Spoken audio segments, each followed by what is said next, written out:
Hmm. Wow.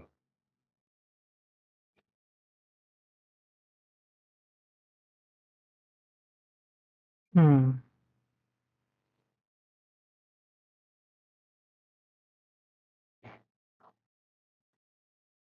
Hmm. कहाँ पे था यार ये? Okay. Elphinstone was the governor of which province of India during 1819 to 1827? Elphinstone, who was the Governor General of India, he was the governor of which province of India from 1819 to 1827? So Elphinstone was the governor of Bombay province. Bombay.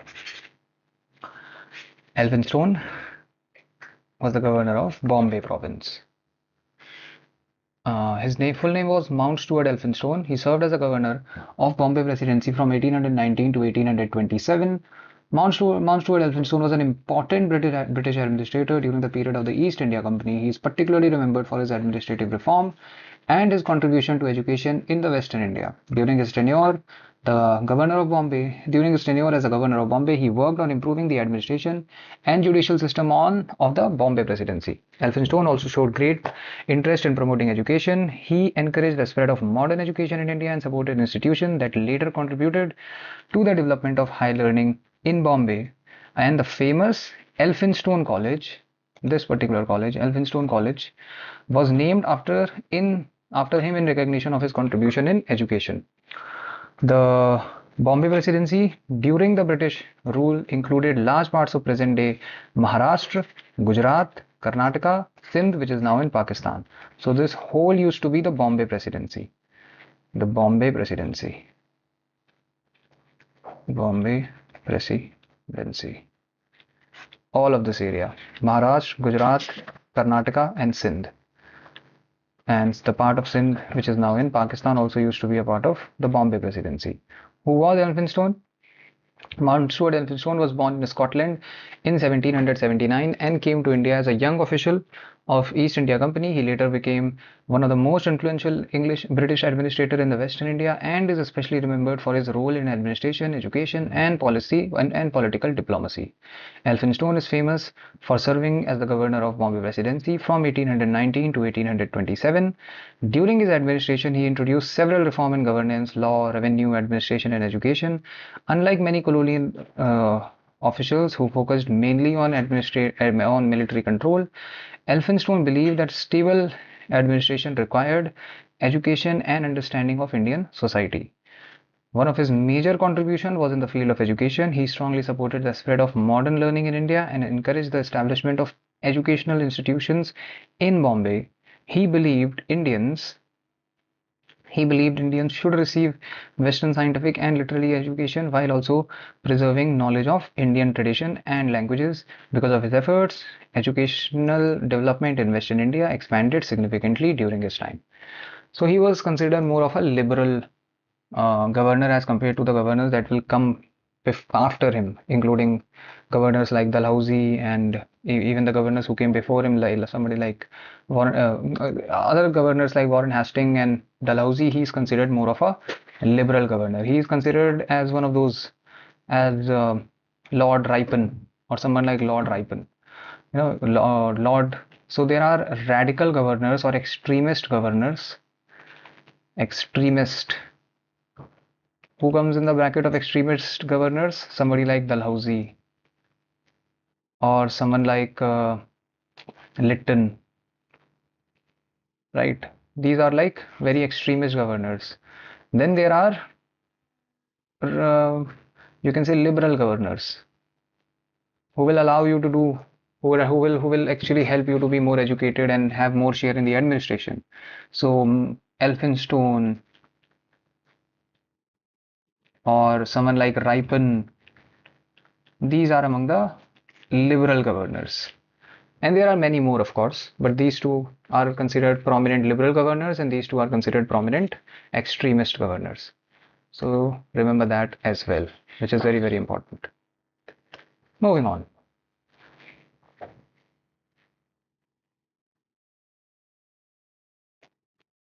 Who was the president of the second session of Indian National Congress? second session of Indian National Congress.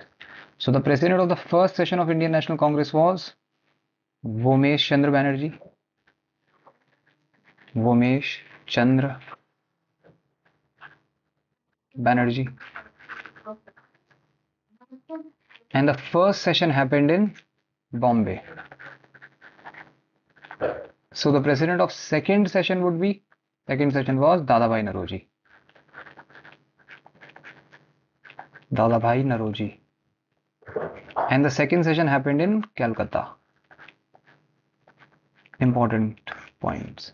The question has already been asked, and many more questions will be asked in future from this particular topic, especially who was the president, and where did that particular session happen. So the first session happened in Calcutta, and the first session happened in Bombay. The president was Vomesh Chandra Banerjee. Second session happened in Calcutta, and the president was Dadabhai Naoroji. And when did it happen? It happened in 1886. The formation of Congress happened in Formation of Congress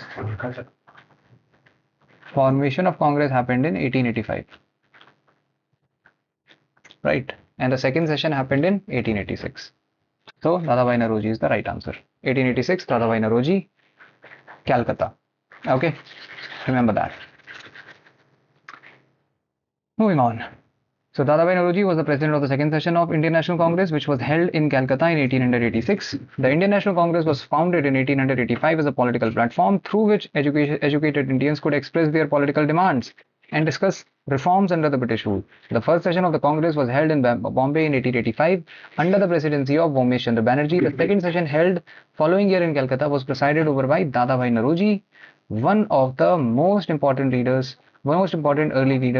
early nationalist leaders of India. He later became famous as the Grand Old Man of India because of his major contribution to the Indian freedom movement and political awakening. Dadabhai Naoroji played a crucial role in developing nationalistic economic thinking. He is especially known for his drain theory. So he is known as the Grand Old Man of India. And then he is also remembered for his drain theory. What is drain theory? In this theory, he is explaining drain of wealth from India to London. In this theory, he is explaining drain of wealth from India to London. So these are the two very, very important things. He is also one of the he is also one of the first Indians to become a member of the British Parliament, where he raised issues related to Indian rights and administration. So these are the very, very important things. The first is Dadabhai Naoroji is remembered as Grand Old Man of India. That is one of the names which was given to him by the Britishers. Then he is also remembered for his drain of wealth theory. And then he is also one of the first Indians to become members of the British Parliament, where he raised issues related to Indian rights and administration. Okay, so that is Dadabhai Naoroji. Dadabhai Naoroji. Remember that. Dadabhai Naoroji. Option A, right answer.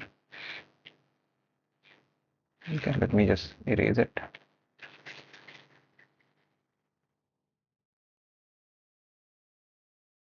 Moving on. Next. Which of the following is a negative effect of the Green Revolution in India?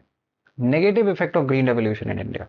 Depletion of groundwater table, deterioration in the quality of soil, increased input cost. So what is Green Revolution basically? Green Revolution is increase in agricultural production in India. Increase in the native agricultural production in India.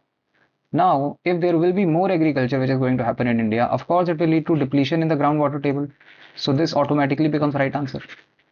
Now, how are the farmers going to produce more agricultural product in the same land? Because of course the territories of India have not expanded, but the agricultural producers have gone up. That can only happen if we are using more and more fertilizers, urea and other chemicals. And if we are going to use all of these things, then what will happen? Obviously the soil is going to deteriorate. So option 2 is also right. Now, to buy fertilizers, urea, and other chemicals, what do you require? You required more money. Now, if you required more money, then obviously the price of the farming is increasing, increase input cost is also there. So all three happen to be right. All three are right answer. So A, B, and C, all three are right answer. Option C, 1, 2, and 3 all are right. Okay.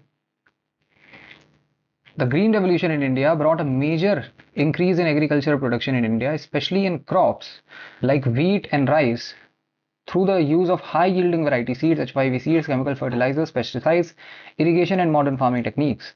Although it helped India become more self sufficient in food production, it also created severe long term environmental and economic problems. One of the major effect was the depletion of groundwater table. The Green Revolution, just a second.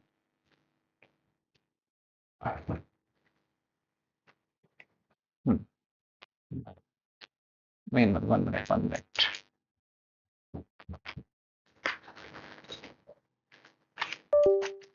Hmm. One of the major negative effect was depletion of groundwater table. The Green Revolution depended heavily on irrigation, especially through tube wells and groundwater extraction. In states such as Punjab, Haryana, excessive use of groundwater for intensive farming caused water levels to fall rapidly over time. Another serious problem was deterioration of soil quality. Deterioration of soil quality. Continuous cultivation of the same crop, continuous cultivation of the same crop, along with excessive use of chemical fertilizers and pesticides, reduced fertility and distributed the natural nutrients balance of the and disturbed the natural nutrient balance of the soil.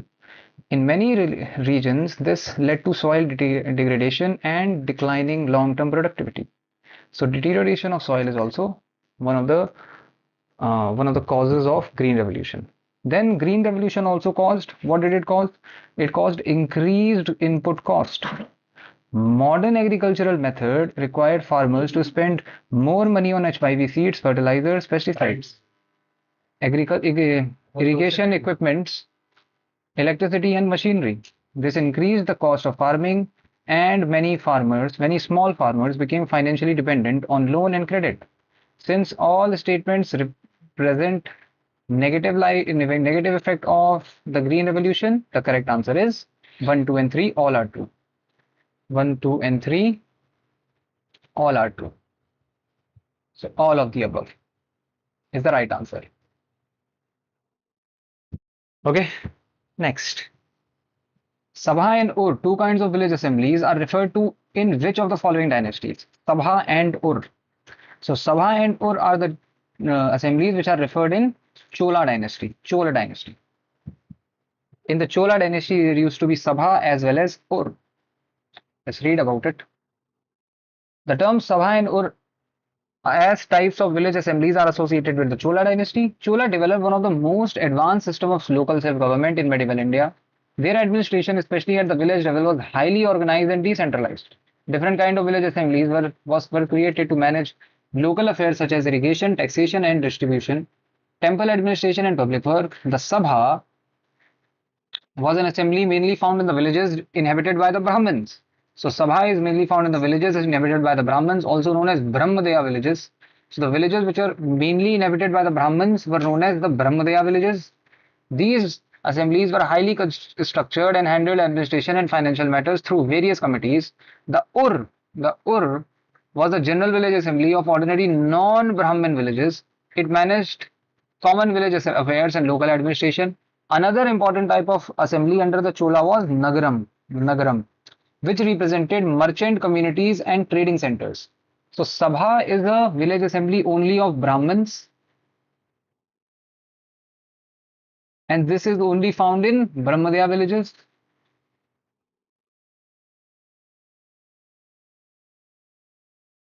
Only found in Brahmadaya villages. Then there is Ur, which is an assembly of non-Brahmins,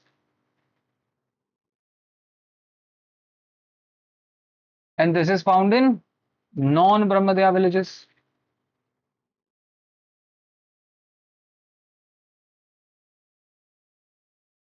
And then there is an assembly called Nagaram, which is the assembly of merchants.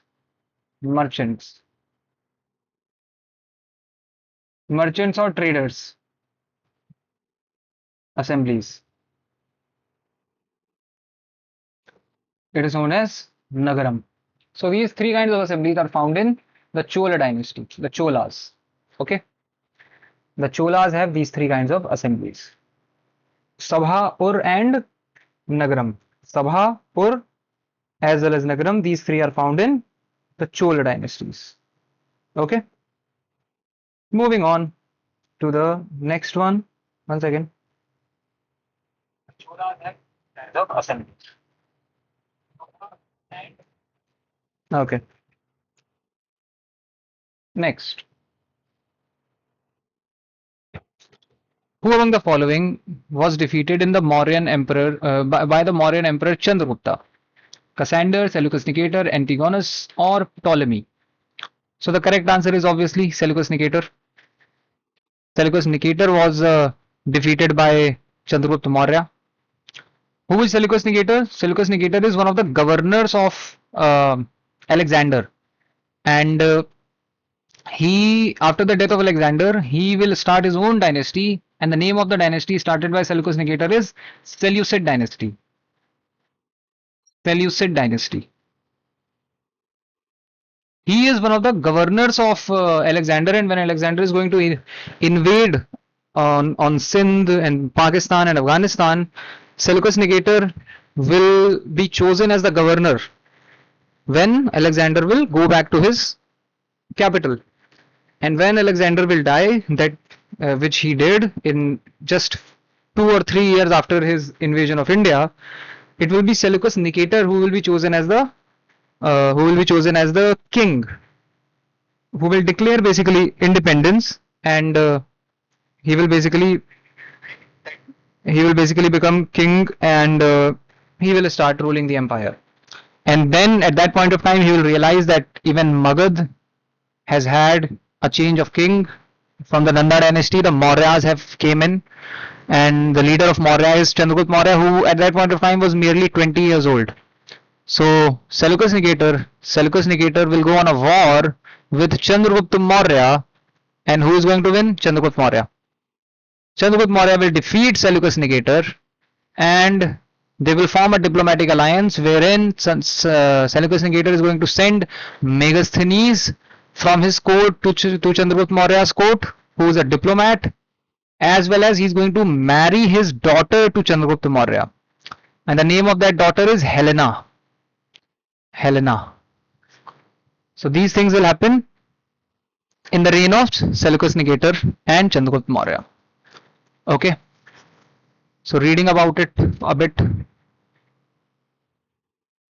Chandragupta Maurya defeated Seleucus Nicator around 305 BCE. So this is the time period when Chandragupta Maurya defeated Seleucus Nicator. After the death of Alexander the Great, his empire was divided among his generals, who came to be known as the Diadochi. Seleucus Nicator gained control over large territories in Western Asia and attempted to re-establish Greek authority over the northwestern region of India that had earlier been conquered by during Alexander's campaigns.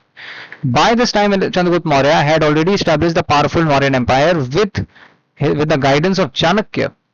A military conflict took place between Chandragupta and Seleucus, in which Chandragupta emerged victorious. After his defeat, Seleucus entered into peace treaty with the Mauryan ruler and ceded several territories, including regions such as Arachosia and Gedrosia. So Arachosia and Gedrosia are the two territories that Seleucus Nicator will have to cede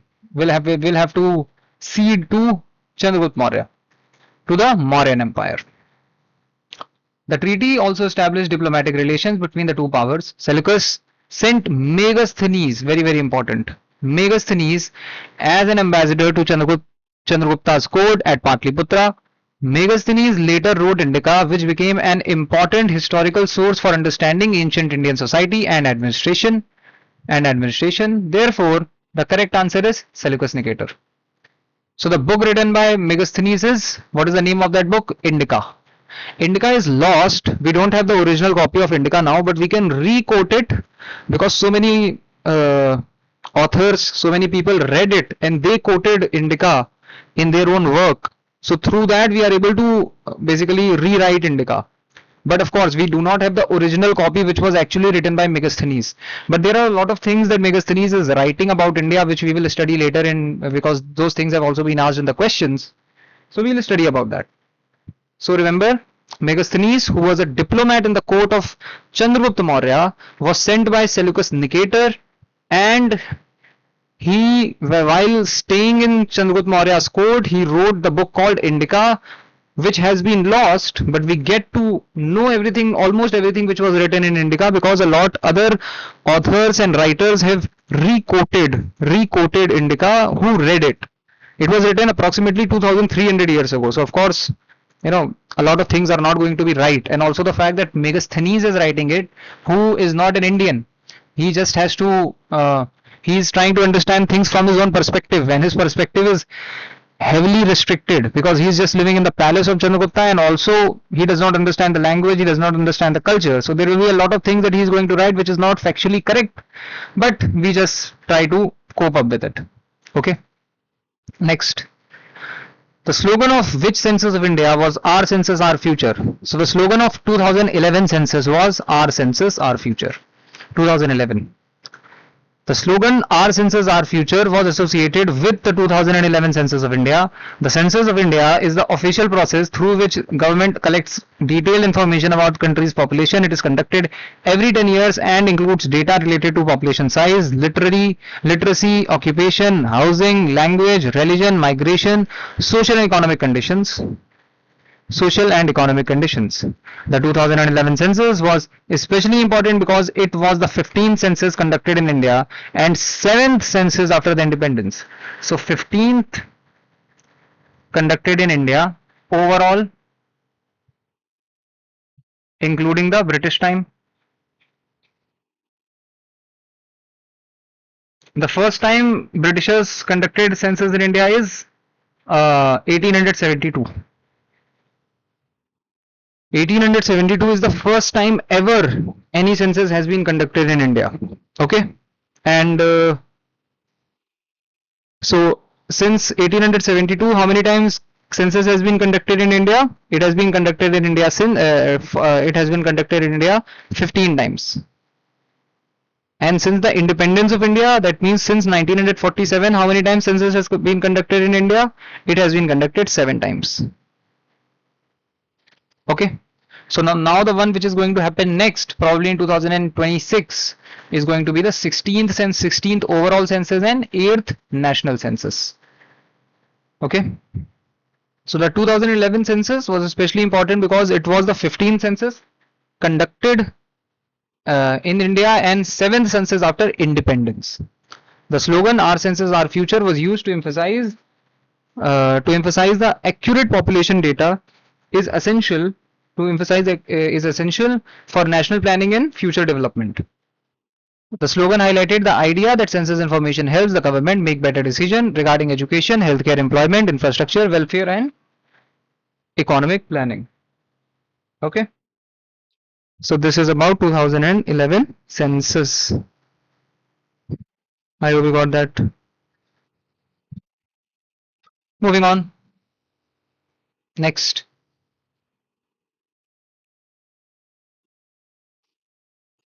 India House, a revolutionary organization, was established by Shyamji Krishna Verma in dash for the spread of Indian nationalism. India House was established in London. India House, a revolutionary organization, was established by Shyamji Krishna Verma in London for the spread of nationalism. So let's know about it a bit. Shyamji Krishna Verma established the India House organization in London in 1905 for the promotion and spread of Indian nationalism. India House became an important center for Indian revolutionary activities outside India during the British colonial period. It was established mainly to support Indian students in Britain and to encourage nationalist ideas against British rule. Over time, it developed into a political hub, of political discussion, revolutionary thought, and anti-colonial activities. Shyamji Krishna Verma was a strong supporter of Indian independence and believed that political freedom could not be achieved only through moderate constitutional methods. Though through India House, he inspired many young Indian nationalists and revolutionaries studying in Britain. Okay, so that is India House. That is India House in London. London. All right. Next, the art of decoration called pietra dura became popular during whose reign? The art of decoration called pietra dura became popular during whose reign? So it became popular during the reign of Shah Jahan. As we all know, Shah Jahan is very much important for all the architectural work which was done during the time period of the Mughals. And he was fascinated by a lot of artwork which was done in Persia, in Europe. So he sort of wanted all those kind of things to be done in his empire as well. So on the walls of um, many of the monuments which will be built by Shah Jahan, we will find pietra dura, which is an Italian artistic way of arranging precious and semi-precious stones on the wall of a monument. So we'll find pietra dura work done by Shah Jahan in a lot of monuments. The art of decoration known as pietra dura became highly popular during the reign of Shah Jahan. Pietra dura is a decorative technique in which precious and semi-precious colored stones are carefully cut and inlaid into marble surface to create beautiful floral, geometric and artistic design. This art is originally developed in Italy but reached the great refinement during the Mughal period in India. The Mughal Emperor Shah Jahan, who ruled from 1628 to 1658, was famous for his interest in architecture, luxury and artistic beauty. During his reign, Mughal architecture reached its highest stage of elegance and ornamentation. Pietra dura became an important feature of many Mughal monuments built during this period. The most famous example of pietra dura is what? The most famous example of pietra dura can be seen in India in Taj Mahal.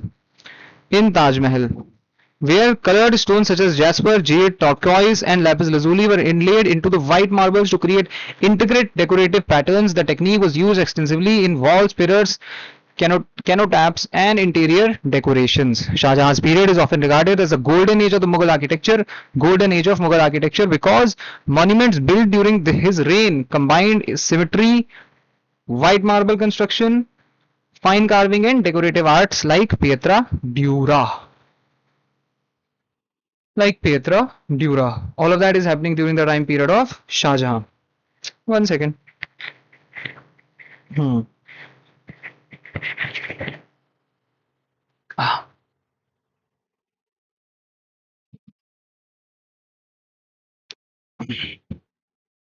Moving on. Next. In 1908, Dash and Prafulla Chaki threw a bomb at carriage that was occupied, they believe, by Kingsford, the unpopular judge of Muzaffarpur. So who and who? Prafulla Chaki is one of them. The other one is Khudiram Bose. So in 1908, Khudiram Bose and Prafulla Chaki threw a bomb at a carriage that they believed that was occupied, they believed, by Kingsford, the unpopular judge of Muzaffarpur. In 1908, Khudiram Bose and Prafulla Chaki threw a bomb at a carriage which they believed was carrying Kingsford, the unpopular judge of Muzaffarpur. Kingsford was a British judge known for giving harsh punishment to Indian nationalists and revolutionaries. During the freedom movement, because of his strict actions against anti-British activists, he became a target for the revolutionary group in Bengal. Khudiram Bose and Prafulla Chaki were associated with the revolutionary nationalist organizations. They believed armed resistance was necessary during British colonial rule. So the difference between people like Khudiram Bose and people like other moderate Congress leaders is what? Other moderate Congress leaders believe that freedom or independence can be achieved by constitutional methods. While Khudiram Bose, who was also 18-year-old at that point of time, he believed that if you want to achieve revolution, if you want to achieve freedom, it can only be achieved by armed rebellion, armed movements. Okay. So Khudiram Bose and Prafulla Chaki were associated with revolutionary nationalist organization that believed armed resistance where you are armed, you have weapons, was necessary against the British colonial rule. On 30 April 1908, they attempted to assassinate Kingsford. Kingsford is the name of that judge, by throwing bomb at a horse carriage near Muzaffarpur in Bihar. However, They mistakenly attacked the wrong carriage, resulting in the death of 2 British women instead of Kingsford. After the incident, Prafulla Chaki died before the arrest, while Khudiram Bose was captured by the British authorities. Despite being very young, Khudiram Bose showed remarkable courage during the trial and became one of the youngest revolutionary martyrs of India. He was executed by the British government at the age of 18. At only the age of 18. So Khudiram Bose became a martyr at only the age of 18, and he became that is one of the reasons why he became extremely popular among Indians. That an individual only at the age of 18 is laying down his life for freedom and independence from the cruel rule of Britishers. So Khudiram Bose and Prafulla Chaki are very, very important, and they are associated with the bombing of what they believed is the carriage of Kingsford. But it was not Kingsford, it was some other people who were killed. Next. The capital of Vajji Mahajanpada was one of the 16 Mahajanpadas in the age of the Mahajanpad, and the capital of Vajji was Vaishali. Vaishali. Why? Because Patliputra was the capital of Magad, Champa was the capital of Ang, and Koshala was another Mahajanpad. So the only option which is left is Vaishali, and Vaishali is the capital of Vajji. Vajji was also known as Vrijji or something, Vajjan, something like that. And Vajji is also one of those Mahajanpadas which is associated with both Gautam Buddha as well as Mahavir, because Mahavira also came from Vajji Mahajanpada, while Gautam Buddha used to visit Vajji Mahajanpada for delivering a lot of sermons. Okay, moving on. The capital of Vajji Mahajanpada was Vaishali. Vajji, also known as Vrijji or Vajjian Confederacy, was one of the 16 Mahajanpadas that existed in ancient India during the 6th century BCE. Unlike many other Mahajanpadas that were ruled by the kings, Vajji followed a republican or oligarchic form of government in which power was shared among several clans, especially the Lichavis, Videhas and Janatrikas. So these three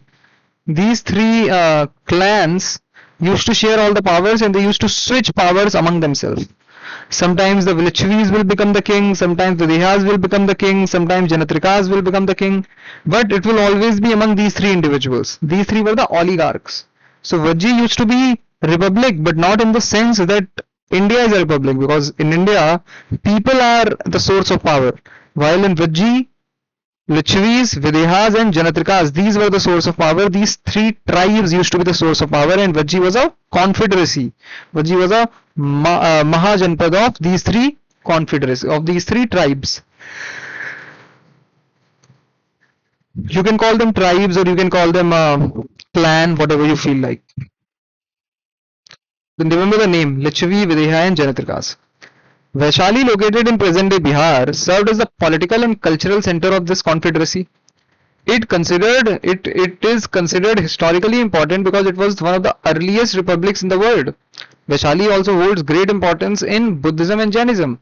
Gautam Buddha visited Vaishali several times and delivered important sermons there. It is also associated with Mahavir, who belonged to the Vajji region. So Mahavir belonged to the Mahajanpada of Vajji. Okay. Patliputra was later the capital of Magad and Mauryan Empire. Champa was the capital of Ang or Mahajanpada. So Patliputra was not the first capital of Magad. The first capital of Magad was Rajgir. Udayin made Patliputra as the capital of Magad. The first capital is Rajgir or Rajgriha. The Champa was the capital of Ang Mahajanpad. Koshala was itself another Mahajanpad, not the capital of Vajji. Okay, Koshala is not the capital of Vajji, it is another Mahajanpad. Moving on.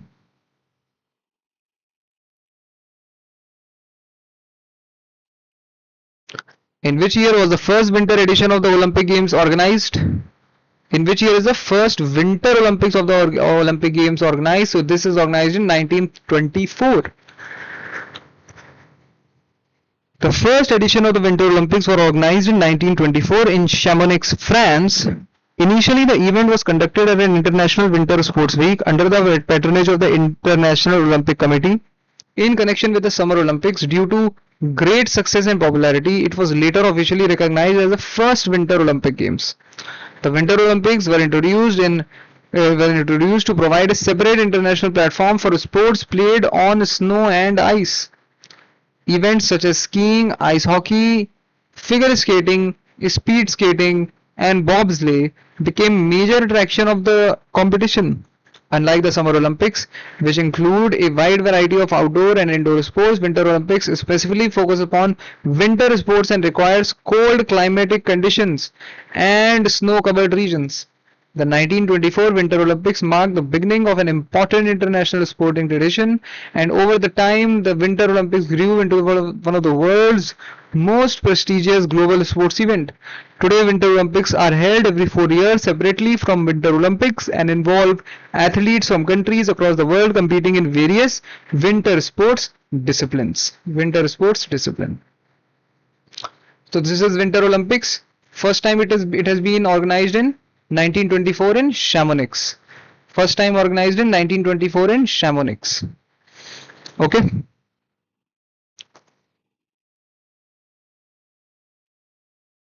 Which one of the following was established on the recommendation of Hilton-Young Commission? Hilton-Young Commission, that is RBI, in 1935.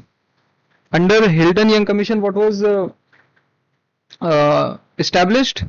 Hilton-Young Commission established RBI. Let's get to know a bit more about it.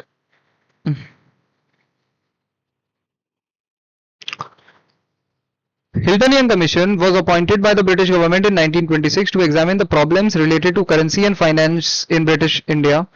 The commission studied the Indian monetary system, banking structure and financial administration and recommended the establishment of a central bank of India to regulate currency and credit more efficiently. Based on these recommendations, the Reserve Bank of India was established in 1935 under the Reserve Bank of India Act 1934. Initially, RBI was privately owned, but after independence, it was nationalized in 1949. So initially, RBI was privately owned, but after independence, it was nationalized in 1949. The RBI functions as a central banking institution of India that performs several important functions such as issuing currency, controlling monetary policy, regulating banks, managing inflation, maintaining financial stability, acting as banker to the government. Acting as banker to the government. The headquarters of RBI is located in Mumbai. You have to remember this. The headquarters of RBI are in Mumbai. Okay. Pretty easy question. Moving on.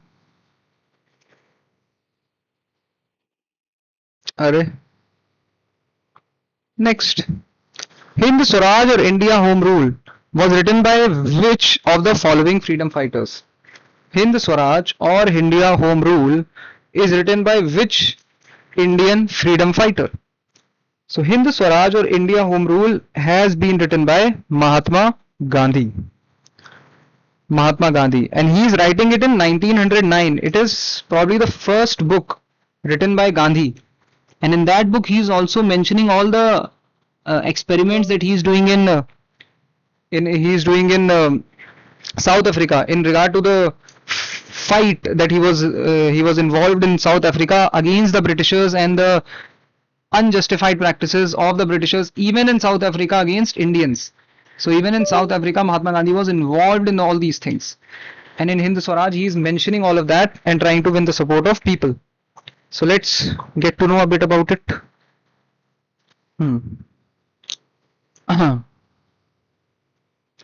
So correct answer is Mahatma Gandhi. The famous book Hind Swaraj, also known as India Home Rule, was written by Mahatma Gandhi in 1909. Hind Swaraj is one of Gandhi's most important political and philosophical work and is considered a foundational text of his ideas on nationalism, self-rule, society and civilization.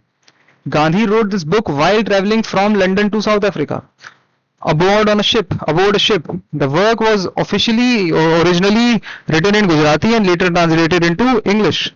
In Hind Swaraj, Gandhi explained his views on Swaraj, self-rule, non-violence, modern civilization, British colonial rule, machinery and industrialization, true freedom. Gandhi argued that real freedom for India was not does not simply mean replacing British rulers with Indian rulers. According to him, true Swaraj would require moral, social, and spiritual self-discipline among the people of India. The book strongly criticizes modern Western industrial civilization, which Gandhi believed encouraged materialism, exploitation, and moral decline. He also opposed violent methods of revolution and increased emphasis on instead emphasized truth, non-violence, self-reliance, passive resistance. Many of the ideas later used in the Indian freedom movement, especially satyagraha and non-violent resistance, can be seen in the early form in Hind Swaraj. So in Hind Swaraj, all the things that we get to see in the early form, later Gandhi will take them to the highest level when he is going to be clashing against the Britishers in India. Because in 1909 he is in London, and from London he is traveling to South Africa, and he is on a ship, and at that point of time he is writing this book. He will come to India in 1915, January 1915, and then he will start traveling across the country. He will do Champaran Satyagraha, he will do non-cooperation movement, he will do civil disobedience movement, he will do Quit India movement. So many things will be done by Mahatma Gandhi, and eventually he will be able to take the Britishers out of the country. So this is India Home Rule or Hind Swaraj. Moving on. Amatya in the Saptang theory of Kautilya denotes which of the following? Friend, minister and official, fort, territory. So Amatya denotes minister or official. Minister or official. Correct answer is minister and official. In Arthashastra, written by Kautilya, the Saptang theory explains that a state is made up of 7 essential elements or anga or organs. According to this theory, a strong kingdom can function properly only when all these 7 elements are efficient and well organized. One of these 7 elements is Amatya, which refers to ministers, officials, administrators. All these 3 are known as Amatya because at that point of time, system was not as complex that you will have a separate position for one individual. A lot of positions used to be taken up by one individual only. You will see that a lot of poets in the medieval India even, I'm not even talking about ancient, I'm talking about more modern time period, which is the medieval India. Even in medieval India, you will see that a lot of poets who will be liked by the people, they will be given a lot of military position, revenue position. So of course they already had great social position because they are in such close proximity with the king. But other than that, I'm talking about people will be getting great military position just because they are writing good stuff about the king. So in ancient India also, ministers, officials, administrators all used to be could be taken up by just one individual, okay, if that individual is heavily trusted by the king. Amatya were responsible for assisting the king in administration, policy making, revenue collection, law enforcement, diplomacy and governance. Kautilya believed that the capable and trustworthy ministers were essential for stability and success of the state. The 7 elements of the Saptang theory are Swami, Amatya, Janpad, Durg, Kosh, Dand, Mitra. These are the 7 elements. 7 elements of Saptang theory. Swami, which is the king, Amatya, which is the people who will help you rule, who will be your officials, who will be your ministers, who will be the people that you are going to make use of while ruling. High ranking individuals. These are Amatya. Amatya is basically a very high ranking individual in the administration. Then Janpad is the territory and the people in both together. Janpad is the territory with the people. Durg is the fort, the fortification, securing the borders. Kosh is the treasury, the amount of money that the system has, very very important. Dand is punishment, there has to be a code of conduct, law, proper written law, army or police, all these things come under Dand. And Mitra is diplomacy, friendly allies. You will, of course, you will be having problems, you will be having enemy states, but with enemy states you also require friendly states who will stand with you. So all these things are written in Arthashastra. The Saptang theory was explained by Kautilya in the famous work Arthashastra. The Saptang, the word Saptang comes from Sanskrit word Sapt, meaning 7, and Ang, meaning limbs or organs. According to Kautilya, a state is like a living body, and just as a human body functions properly only when all its organs are healthy, a kingdom remains stable and powerful only when its essential elements function efficiently.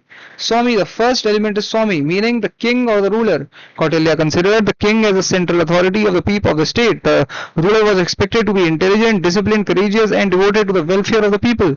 A weak or corrupt ruler could weaken the entire kingdom, so strong leadership was considered essential for political stability. Amatya, the second important element is Amatya, which refers to the minister and government officials. These officials assisted the king in administration, taxation, diplomacy, law, governance, efficient administration, dependent on the capable, educated, and honest ministers because the functioning of the state could not depend entirely on the king alone. Obviously, you need very good individuals around you to make good decisions and be able to execute them. So Amatya were very, very important. All the high ranking individuals are Amatya. Janpad is basically territory and the people. The third element is Janpad, meaning the territory and the population of the kingdom. This included fertile land, agriculture, trade, natural resources, and productive citizens. Economic prosperity was regarded as the foundation of the state power, and therefore a kingdom required strong agricultural and economic resources for a long term. Then there is Durg. The fourth element is Durg, meaning fort and defensive structures. Forts protected the kingdom from invasions and invasions and external attacks. Kautilya discussed different types of forts such as hill fort, water fort, forest fort, and desert fort depending on the geographical conditions. Strong defense systems were considered necessary for national security. So that is already happening, and that is one place where India will be missing out a lot on during the medieval period. When we will study, you will get to know that during the medieval period there will be a lot of kings who will invade India and who will be very easily be able to walk through India because India never posed a serious challenge on the border side, because India was broken into multiple kingdoms and empires and small native rulers, and those native rulers were never able to come together and form a larger army so that they could create Durg. Durg is a very good fort, a very strong fort which cannot be breached.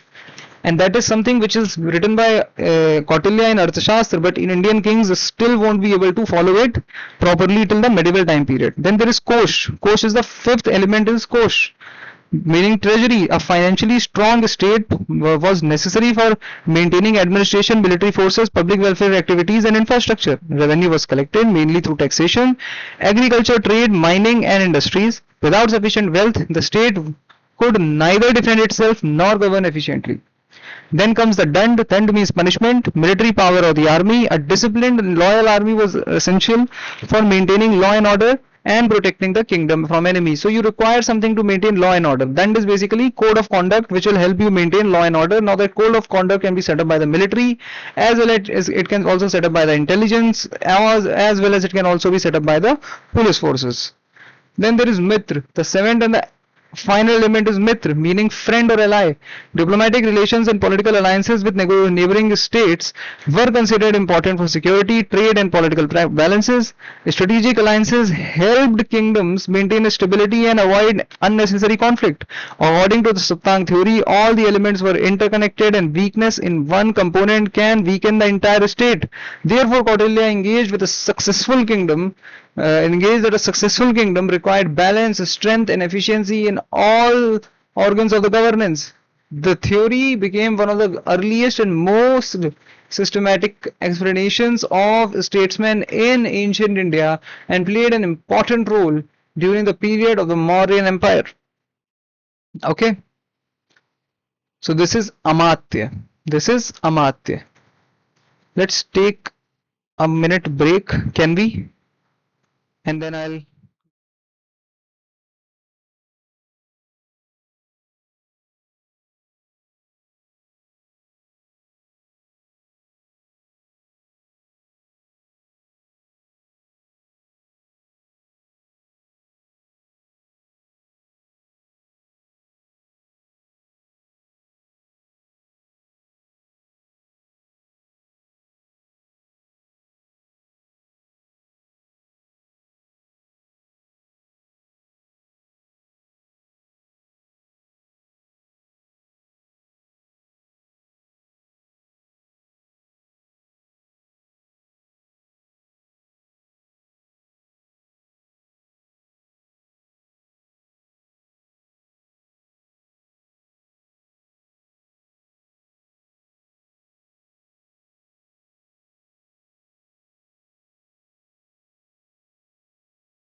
Okay, coming back.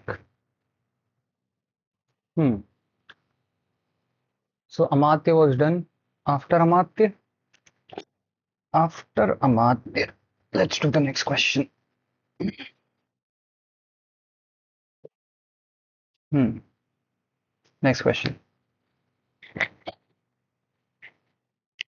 The Indian Constitution was enacted on which of the following dates? Enacted, not commenced. Enacted. Indian Constitution was enacted on which of the following dates? Hmm. So, Indian Constitution was enacted on 26 November 1949. 26 November 1949. 26 November 1949 is the enactment or adoption day. The Constituent Assembly of India officially passed, adopted and enacted the finished draft of the Constitution. This momentous occasion is celebrated across the nation every year as Constitution Day. And 26 January 1950 is the day the Constitution became in full form legally. The day the Constitution got its legal effect, transforming the nation into a sovereign democratic republic. So these are two different things. The Constituent Assembly of India passed the Constitution on 26 November 1949, and the Constitution came into its legal effect on 26 January 1950. These are the two important dates. Okay.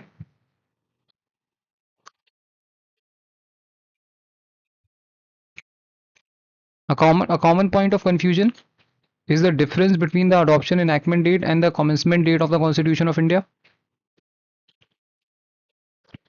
Adoption or enactment day. This was the day the Constituent Assembly finalized and signed the draft. The preamble states so this is written in the preamble of our Constitution. In our Constituent Assembly, this 26th day of November 1949, do hereby adopt, enact and give ourselves this Constitution. So 26 November 1949 is the day which is mentioned in the Constitution. Okay.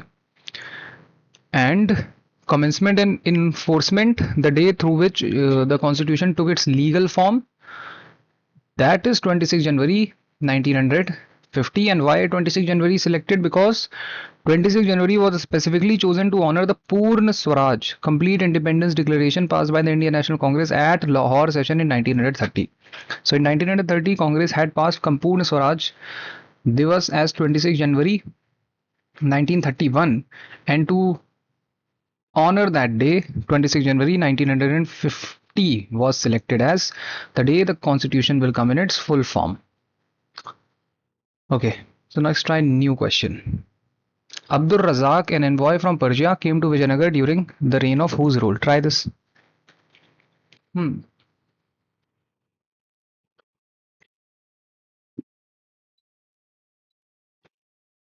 Abdur Razak, an envoy from Persia, came to Vijayanagar during the reign of Devraya II. Devraya II. Abdur Razak came to Vijayanagar Empire during the reign of Devraya II. Abdur Razak was a Persian ambassador sent by the ruler of Persia, Shahrukh, to India in the 15th century. He visited the Vijayanagar Empire around 1443 to 1444 CE and stayed at the royal court of Devraya II. His travel accounts later became an important historical source for understanding the political power, administration, economy and culture of the Vijayanagar Empire. In his writing, Abdur Razak described Vijayanagar as one of the richest and most significant cities in the world. He praised the city for its large markets, prosperous trade, strong military, impressive architecture, wealth and urban planning. He was especially impressed by the prosperity of the kingdom and grandeur of the royal court under Devraya II. Devraya II is considered one of the greatest ruler of the Vijayanagar Empire. He is not the greatest. Krishna Devraya is considered as the greatest, but Devraya II is considered one of the greatest. Okay. During his reign, the empire expanded politically and militarily and became a major power in South India. Trade relation with foreign countries also increased during this period. The account of foreign travelers such as Abdur Razak are very important for historians because they provide detailed description of Indian kingdoms from the perspective of outside observers. So Abdul Razak's accounts are considered very, very important for that one particular reason, because what the foreigners are thinking about is, of course, considered more important, because they are not under any obligation to write good things. They will only write good things if they witness. Now you need to understand all the dynasties that have ruled Vijayanagar Empire. The first one is the Sangam dynasty. The Sangam dynasty, which is the first dynasty that has ruled on the Vijayanagar Empire.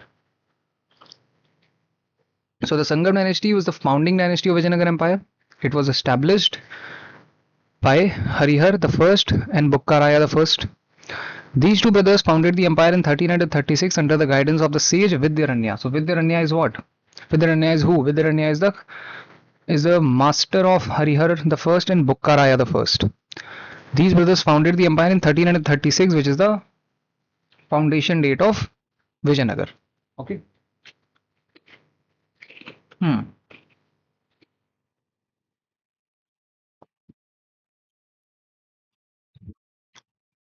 Sangam rulers strengthened the empire and resisted invasion from Delhi Sultanate and Bahmani Sultanate. Important kings of the Sangam dynasty are Harihar the first. Harihar the first laid the foundation of the empire and established control over regions around Tungabhadra river. Bukkaraya the first. Bukkaraya expanded the empire significantly and promoted administration, trade and temple construction. Devaraya the first. Devaraya strengthened the military and improved irrigation system. Then Devaraya the second. Devaraya II is considered one of the greatest ruler of the Vijayanagar. During his reign, the empire reached its military and economic strength. Foreign travelers like Abdul Razak visited the court and praised the prosperity of the Vijayanagar. 1 minute.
Okay, moving on.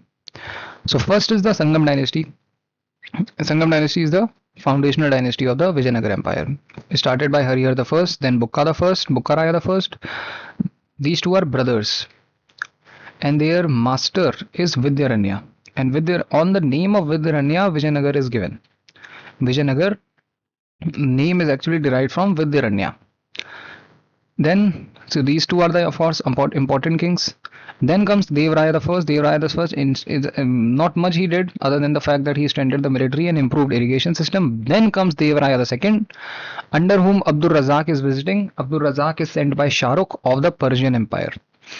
Okay, Abdul Razak is sent by Shahrukh. So Devaraya the second is one of the greatest ruler of the Vijayanagar Empire. During his reign, the empire reached its great military and economic strength. Foreign travelers like Abdul Razak visited the court and praised the prosperity of Vijayanagar. Then comes Saluva dynasty. The Saluva dynasty came to power after weakening of the Sangam rulers. Important rulers are Saluva Narasimha. Saluva Narasimha Deva Raya took control to protect the empire from the internal instability and external threats. His reign marked the transition from Sangama to Saluva. The Saluva dynasty was very short-lived. Not much is happening. There is only one great king that you have to remember about, and his name is Saluva Narasimha. But now comes Tuluva dynasty. In the Tuluva dynasty, this is the third dynasty of the Vijayanagar Empire. The Tuluva dynasty became the most important and powerful dynasty of the Vijayanagar Empire. So, who is the most important and powerful dynasty of the Vijayanagar Empire? That is Tuluva dynasty. Important kings of Tuluva dynasty are, the first is Veer Narasimha. He established the Tuluva control over the empire. Then there is Krishna Deva Raya. Krishna Deva Raya was the greatest ruler of the Vijayanagar and ruled from 1509 to 1529. His reign is considered as the golden age of the empire. Krishna Deva Raya, golden age of the Vijayanagar Empire. During his rule, the empire expanded greatly, trade and economy flourished, literature and art developed rapidly, temples and architecture were promoted. So Krishna Deva Raya also wrote Telugu work. The name of the Telugu book that is written by Krishna Deva Raya is Amukta Malyada. Amukta Malyada, written by Krishna Deva Raya. Foreign travelers also visited the court of Krishna Deva Raya. The name of the foreign travelers are Domingo Piaz and Fernando Nunes. Domingo Piaz and Fernando Nunes visited during the period and described Krishna Deva Raya, described the Vijayanagar Empire under Krishna Deva Raya as one of the richest cities in the world. So these were the travelers and they are describing Vijayanagar as one of the richest cities in the world. Then comes Achyut Deva Raya. Achyut Deva Raya, he succeeded Krishna Deva Raya but could not maintain the same level of strength. Then comes Aliya Ram Raya, who is the last great ruler of Vijayanagar Empire. Because Aliya Ram Raya became very influential in the later Vijayanagar politics, during his time the empire became involved in conflicts with Deccan Sultanate, and what will happen? All the Deccan Sultanates are going to join hands and they are going to attack Vijayanagar Empire, and Vijayanagar Empire is going to be annihilated and completely finished by in the time period of Aliya Ram Raya. Also the fact that Aliya Ram Raya is going to be killed in the final battle. The name of the final battle that will happen between the Vijayanagar Empire and the combined forces of Deccan Sultanate is Battle of Talikota. Battle of Talikota. Battle of Talikota is the final battle that will happen between the Deccan Sultanate and the Vijayanagar. Okay. Then after Battle of Talikota, the Vijayanagar Empire will become, the territories of Vijayanagar Empire will become very much shrinked, and it will only be localized in some areas, and that area is going to be ruled by Araividu dynasty, which is the fourth dynasty, not as influential as the Tuluva dynasty, Saluva dynasty or Sangam dynasty, a very small dynasty. The Araividu dynasty was the last ruling dynasty of Vijayanagar. Important king of the Araividu dynasty are Tirumala Deva Raya. Tirumala Deva Raya established this dynasty after disastrous Battle of Talikota in 1565. In the Battle of Talikota, the combined Deccan Sultanate defeated Vijayanagar forces, leading to the destruction of the capital city Hampi. Although the empire lived for some time afterwards under the Araividu rulers, it gradually declined. So it will gradually decline. Okay. So there is only one important king under Araividu dynasty, and his name is Tirumala Deva Raya. Tirumala Deva Raya, who is going to establish his dynasty after the Battle of Talikota. Battle of Talikota is happening between Vijayanagar dynasty under the rule of Aliya Ram Raya and the Deccan Sultanates, and of course the Deccan Sultanates are going to destroy Vijayanagar Empire. They are going to loot the capital Hampi, and they are going to capture Aliya Ram Raya and they are going to kill him. And after that, whatever Vijayanagar Empire is going to be left is going to be ruled by Araividu dynasty under the leadership of Tirumala Deva Raya. So this is Vijayanagar Empire, a bit history of Vijayanagar Empire. The correct answer to this question is Deva Raya II. Abdul Razak, an envoy from Persia, came to Vijayanagar during the reign of Deva Raya II.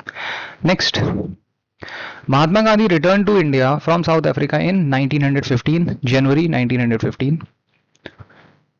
Mahatma Gandhi returned to India from South Africa in January 1915. Gandhi had spent about 21 years in South Africa, where he worked as a lawyer and became actively involved in fighting against racial discrimination faced by Indians living there. During his stay in South Africa, he developed his methods of satyagraha and non-violent resistance, civil disobedience, which later became the foundation of the Indian freedom movement. Gandhi first went to South Africa in 1893 as a lawyer. Over time, he became major leader of the Indian community there and organized movements against discriminatory laws imposed by the white colonial government.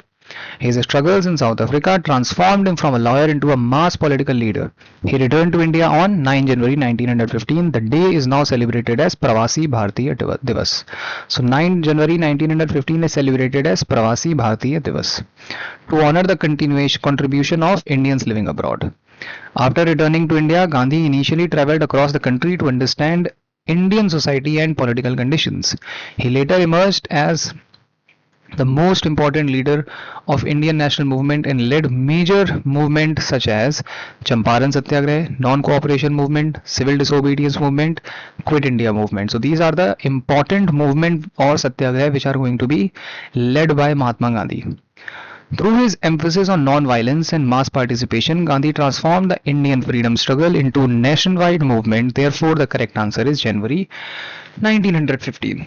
So Gandhi returns to India in January 1915. Remember that. Which date? 9th January, right? 9th January 1915. The day is now celebrated as Pravasi Divas. Pravasi Bharatiya Divas, to basically honor the people who are living outside India and they help India with their contribution, right? So that day is celebrated as Pravasi Bharatiya Divas. Okay. Next. Lord Curzon declared the partition of Dash in 1905. Lord Curzon declared the partition of Bengal in 1905. Bengal. Partition of Bengal. Partition of Bengal was one of the most important political event during the Indian freedom struggle. It was announced by Lord Curzon, the Viceroy of Bengal, on 19th July 1905 and officially implemented on 16th October 1905. At that time, Bengal was one of the largest and most important provinces of British India. It included present-day West Bengal, Bangladesh, Bihar, Odisha, and parts of Assam.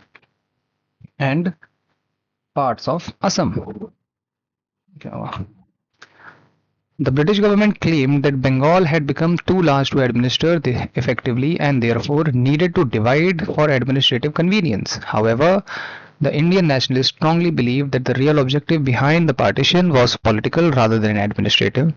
The British were becoming increasingly worried about the rise of nationalism in Bengal because Bengal had become a major center of political awareness, intellectual activity, journalism, education, and anti-British movements. Nationalist leaders, students, writers, and revolutionaries in Bengal were actively opposing the British policies.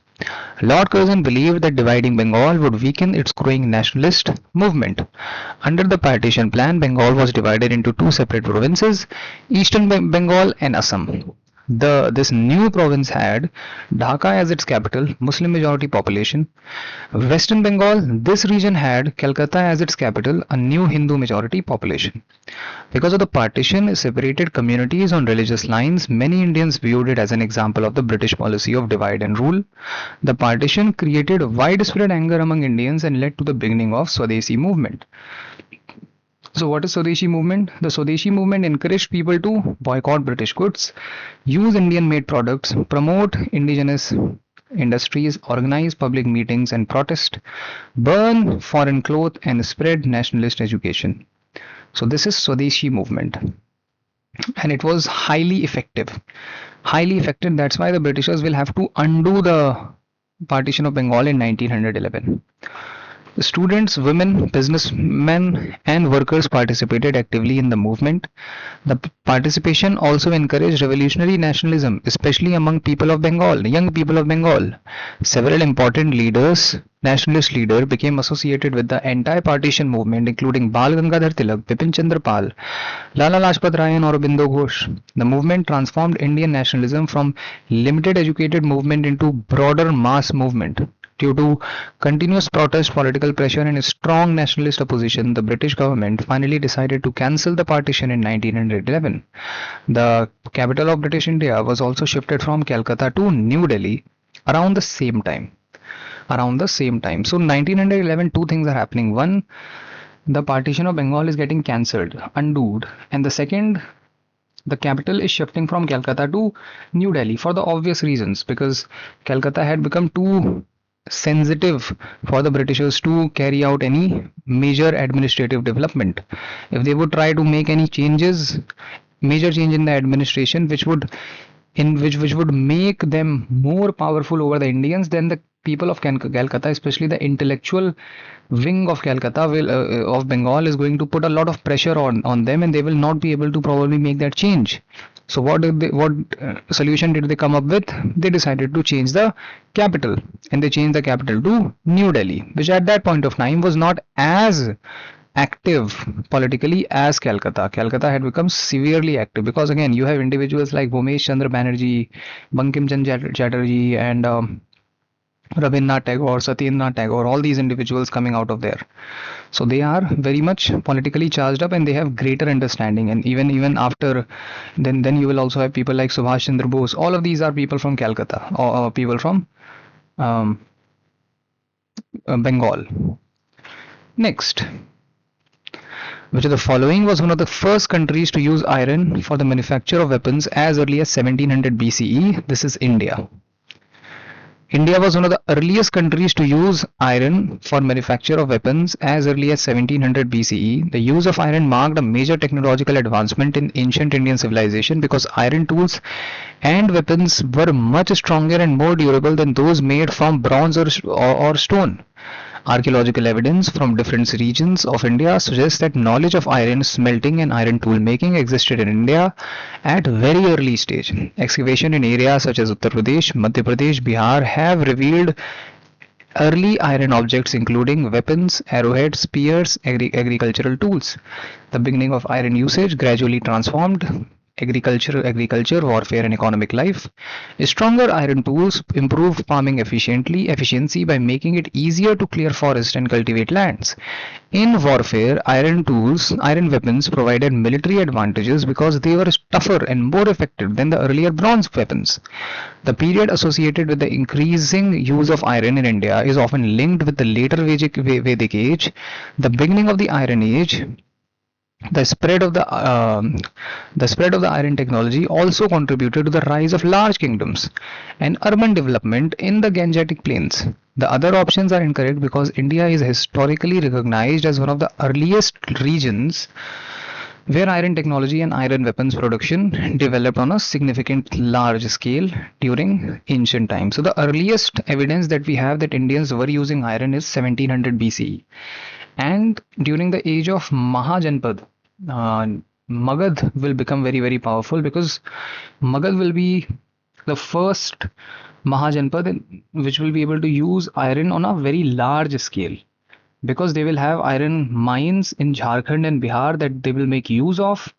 They will extract iron from iron ore from that part of their that part of their Mahajanpad, and they will be able to make tools from that iron, and they will be able to chop up the Ganga Yamuna Doab, which is heavily fertile, and they will be able to use that land for agriculture. They will enhance their population, and utilizing that population, they will create a very large standing army, and utilizing that army equipped with powerful and tough iron weapons, they will be able to wage wars with other Mahajanpat, and they will be able to capture whole of India. Under Shishunag, they will capture even Avanti. Avanti was the largest Mahajanpad, but under Shishunag they will be able to capture Avanti as well, and whole of North India will come under Magad Mahajanpad. Okay, so Magad and use of iron in Magad will become very prominent. Of course, there will be other factors also. There will be factors like use of elephants in war, use of better skilled commanders. They will also have courageous and very well administrators like Bimbisar, like Ajatashatru, like Udayin, then Shishunag. So of course these factors are there, but one of the very important factor which is also there is use of iron, but that is happening much later. That is happening after 400 BC. Now that we are talking about 1700 BC, that we even have proof that we were manufacturing weapons made of iron even in 1700 BC, which is right after the mature phase of the Harappans. Because Harappan phase is not iron civilization. Harappan phase is bronze and copper civilization. And right after that, we are using iron in the Vedic time period. This is Vedic. This is the transition phase between the Harappans and the Vedic. Okay. Next. The origin of Carnatic music is related to which of the following dynasties? The origin of Carnatic music is related to Vijayanagar Empire. The origin and major development of Carnatic music is closely related to Vijayanagar Empire. The Vijayanagar rulers gave strong patronage to art, literature, music, dance and temple architecture, which helped some South Indian classical music evolve in more organized and structured tradition. During the Vijayanagar period, temples and courts became important center of learning, musical learning and performance. The Bhakti movement also played a major role in shaping the Carnatic music because devotional songs dedicated to Hindu deities became very widely popular. The period encouraged the growth of musical composition, devotional songs and systematic teachings. One of the most important figure connected to the development of the Carnatic music in this time is Purandar Das, who is also known as the father of Carnatic music. He organized the basic structure of Carnatic music education and composed a large number of devotional songs in Kannada. His contribution laid the foundation for the large growth of the Carnatic music tradition. The Vijayanagar Empire, especially during the reign of Krishnadev Raya, became an important cultural center where music and arts flourished. Although Carnatic music developed further in late centuries through famous composers like Tyagraj and Muthuswami Dikshitar, its early organized growth is strongly linked to Vijayanagar Empire. So this is Vijayanagar Empire. The early Carnatic music is developing in Vijayanagar Empire. Bhakti movement is also playing a big role because songs will be made considering the Bhakti movement, considering that people want to hear those kind of music, and that will also help in the evolution of Carnatic music. And Vijayanagar Empire is a Hindu empire. So of course, during the Vijayanagar period, there will be lot development happening in Carnatic music in relation to the Bhakti movement and the Indian classical music. Moving on. Ramakrishna Gopal Bhandarkar, R.G. Bhandarkar and Mahadev Govind Ranade carried out their work of religious reform in Maharashtra through which of the following organization? So the answer is Prathna Samaj. R.G. Bhandarkar and Mahadev Govind Ranade, M.G. Ranade, are related to Prathna Samaj. R.G. Bhandarkar and Mahadev Govind Ranade carried out their work of religious and social reform in Maharashtra through the Prathna Samaj. The Prathna Samaj was founded in 1867 in Bombay with the objective of reforming the Hindu society and promoting social and religious modernization. The organization was influenced by the ideas of Brahma Samaj but developed its own identity in Western India, especially in Maharashtra. The Prathna Samaj emphasized monotheism, social equality, women education, widow remarriage, opposition to caste discrimination, opposition to social orthodox practices. Mahadev Govind Ranade became one of the most important leaders of the movement and strongly supported gradual social reform through education and public awareness. Ramakrishna Gopal Bhandarkar also attributed significantly through this scholarship and reformist ideas. The movement encouraged reform within Hindu society while avoiding extreme confrontation with traditional religious practices. It played an important role in spreading modern social and religious thought in Maharashtra during the 19th century. The other options are incorrect because Atmiya Sabha was founded earlier by Raja Ram Mohan Roy in Bengal. Theosophical Society focused on spiritual and philosophical studies, and Brahma Samaj mainly originated in Bengal. Brahma Samaj mainly originated in Bengal. Therefore, the correct answer is Prathna Samaj. Prathna Samaj. Who is known as the father of Green Revolution in India? Father of Green Revolution in India. So, overall father of Green Revolution in the world, that is Norman Borlaug. But father of Green Revolution in it is asking father of Green Revolution in the world, so that is Norman Borlaug. And father of Green Revolution in India is M.S. Swaminathan. Norman Borlaug. Norman Borlaug, also known as father of green revolution in the world, because of his major contribution in the development of high-yielding variety of wheat and modern agricultural techniques that dramatically increased food production in many countries. Norman Borlaug was an American agricultural scientist who worked extensively on improving wheat production, especially in countries facing food shortages. He developed disease-resistant and high-productivity wheat varieties that significantly increased agricultural output during the mid-20th century. His work helped prevent large-scale famine in several developing countries and transformed global agriculture. The Green Revolution involved the use of high-yielding variety seeds, chemical fertilizers, pesticides, irrigation, modern farming techniques. These methods greatly increased crop production, especially wheat and rice, in countries such as India and Mexico.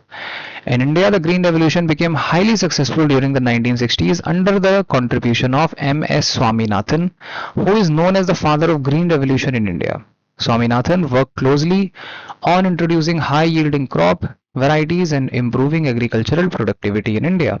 Norman Borlaug's contribution to global food security were so significant that he was awarded the Nobel Peace Prize 1970. He was awarded Nobel Peace Prize 1970. Okay.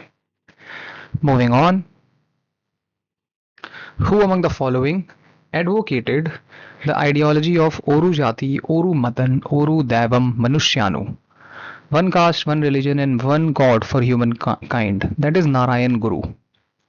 But this is again a very tough question. You cannot prepare for these kind of questions. A lot of people have promoted lots kind of ideology, so not necessarily a question that you would want to prepare for. Right? If you know it, you know it. If you don't know it, move on. Narayan Guru advocated this ideology meaning one caste, one religion, one God for humankind. This slogan represented his belief in human equality and social unity beyond caste and religion divisions. Narayan Guru was a major social reformer from Kerala who worked during a time when society in Kerala was deeply divided in caste discrimination and untouchability. Lower caste communities faced severe restriction in education, temple entry, and social life.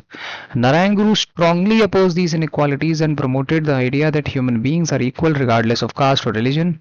Through his teachings and reforms activities, he encouraged social harmony, education, self-respect, and spiritual unity. He also established temples that were open to people from lower caste, directly changing the traditional social barriers. His ideas became an important force in social reform movement of Kerala and influenced later movement for equality and social justice. Narayan Guru, associated with SNDP Yogam, which worked for the upliftment and educational progress of marginalized community. So if you know it, you know it. If you don't know it, it's okay. Not a question that you can prepare for, right? Next, Mofla or Muslim peasants created a powerful anti-Zamindar movement So Mofla rebellion happened during the time period of the Khilafat movement or the non-cooperation movement in Kerala. This will happen in Kerala. Okay. Mofla rebellion, and this is also related with wagon tragedy. A massive tragedy will take place called as the wagon tragedy. That is also related to Mofla rebellion. Okay. The Mofla rebellion was a powerful anti-Zamindar movement created by Mofla or Muslim peasants in Kerala, especially in Malabar region during the early 20th century, which means somewhere around 1921. The Moflas were the Muslim tenants, farmers who lived mainly in the Malabar area of Kerala. Many of them worked under the Hindu landlords known as the Zamindars or Janmis, who faced high rents, economic exploitation, and harsh tenancy conditions.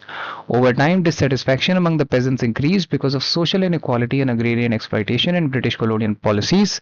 The movement became especially intense in 1921 during the period of the Khilafat and non-cooperation movement. So when the Khilafat movement started, Mahatma Gandhi even started non-cooperation movements so that both of these movements can double down on the Britishers. Okay, so Khilafat movement basically started in support of the Caliphate. The Britishers were not paying respect to the Caliphate, and Caliphate was the leader of the Sunni Muslims.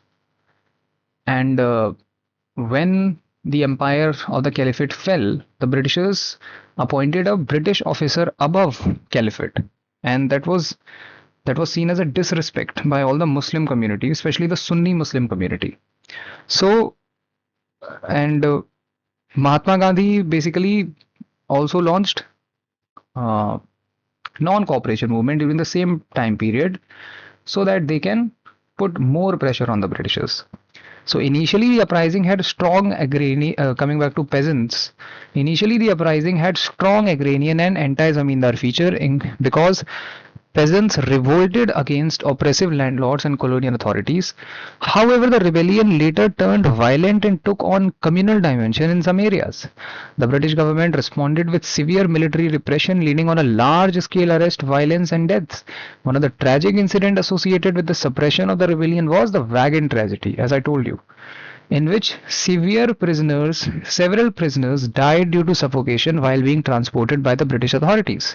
The Mofla Rebellion remains an important event in the history of peasant movements, agrarian struggles, and anti-colonial resistance in India. What was the wagon tragedy? The wagon tragedy was a tragic incident that took place during the suppression of the Mofla Rebellion in 1921, the Malabar region in present-day Kerala. After the British authorities crushed the parts of Mofla uprising, many rebels and suspected participants were arrested on 10 November 1921. A large group of prisoners was being transported by the British from Tirur to Pondanur by a train. Around 100 prisoners were tightly packed into closed railway good wagon and with almost no ventilation. Because the wagon was overcrowded and lacked proper air circulation, many prisoners began suffocating during the journey.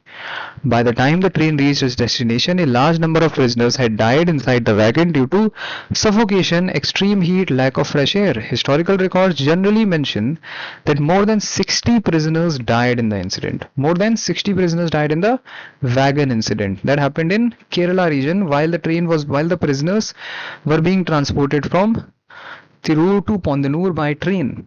And this is all happening in the Mofla rebellion after the Britishers have crushed most of the Mofla rebellions in the Kerala region. Okay. Next, the Imad Shahi dynasty, the Imad Shahi family was known for the foundation of which state? Imad Shahi family. So Ahmednagar and Golconda are different. It could be either Berar or Bidar. So if you have to take a 50-50, you can take between these two. I would go with Berar. Of course, I knew it is Berar because I've solved the question. The Imad Shahi dynasty was known for the foundation of the state of Berar Sultanate. Imad Shahi dynasty was one of the 5 Deccan sultanates that emerged after the decline and the breakup of Bahmani Sultanate. So Bahmani Sultanate was a massive Muslim empire right in the north of the Vijayanagar Empire. And after it fell, many Deccan sultanates emerged out, and Berar Sultanate happened to be one of those Deccan sultanates. The dynasty was founded by Fatullah Imad ul Mulk, who established independent rule over the Berar region around 1490 CE. The capital of the Berar Sultanate was Elichpur or Elichpur. You can say either.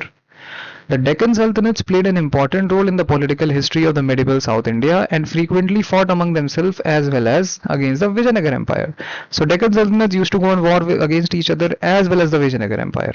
And Vijayanagar Empire is right at the south of India, and it is a very large Hindu empire at that point of time. It has already been founded.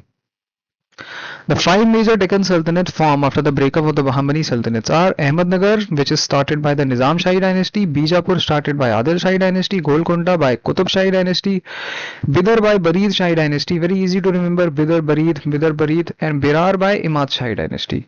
So Bidar is founded by Barid Shahi dynasty, Berar by Imad Shahi dynasty, Golconda by Qutub Shahi dynasty. Bijapur, Adil Shahi, Ahmednagar, Nizam Shahi. You have to remember all these names. All the names of the dynasties that are starting, in which Deccan Sultanate are they starting. Later the Berar Sultanate was annexed by the Ahmednagar Sultanate. Okay. Moving on. The rule of the English East India Company was ended in British India under the Government of India Act of 1858. The transition of power from a trading entity to the British Crown was a direct consequence of the 1857 uprising. The British Parliament passed the Government of India Act of 1858 to stabilize the administration and bring India under direct imperial control. This act effectively ended the century-long rule of the East India Company. Provisions of the Government of India Act of 1858. The Government of India Act of 1858, also known as the Act for the Better Government of India, was a landmark piece of legislation that transformed the administrative structure of India. It was enacted in the immediate aftermath of 1857 revolt to ensure a more stable and direct form of the British rule. Transfer of power to the British Crown.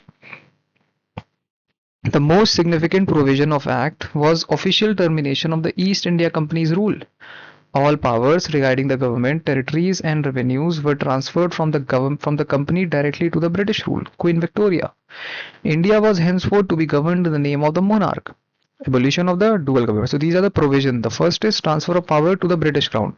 From then, directly the British Crown is ruling, no East India Company is ruling. The rule of the East India Company is over and the rule of the British Crown has started. Second is the abolition of dual government. The Act abolished the double government system that had been in place since Pitt's India Act of 1784. This means the Board of Control and the Board of Directors. The Board of Control and the Board of Directors were dissolved, centralizing all Indian administrative authority within the British government. So now the British government is the only sole government which is going to make political decision as well as the administrative decision. There is no East India Company, there is no Board of Control, there is no Court of Director which is responsible. Only the British government, the Crown, is responsible, and the Crown is going to govern India through the Viceroy. A new position was also created. It is called Secretary of State for India. A new political office was established in British Cabinet, the Secretary of State for India. This official was a member of the British Parliament and was vested with complete authority and control over Indian administration.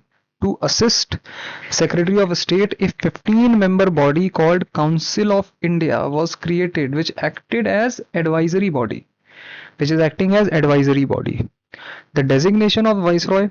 The title of the Governor General of India was changed to Viceroy of India. While Governor General remained the head of the administration within India, the Viceroy designated him as the title Viceroy designated him as the direct personal representative of the British Crown. Lord Canning became the first Viceroy of India under this act. So Lord Canning was already the Governor General of India, and after this act he also became the first Viceroy of India. End of the doctrine of lapse.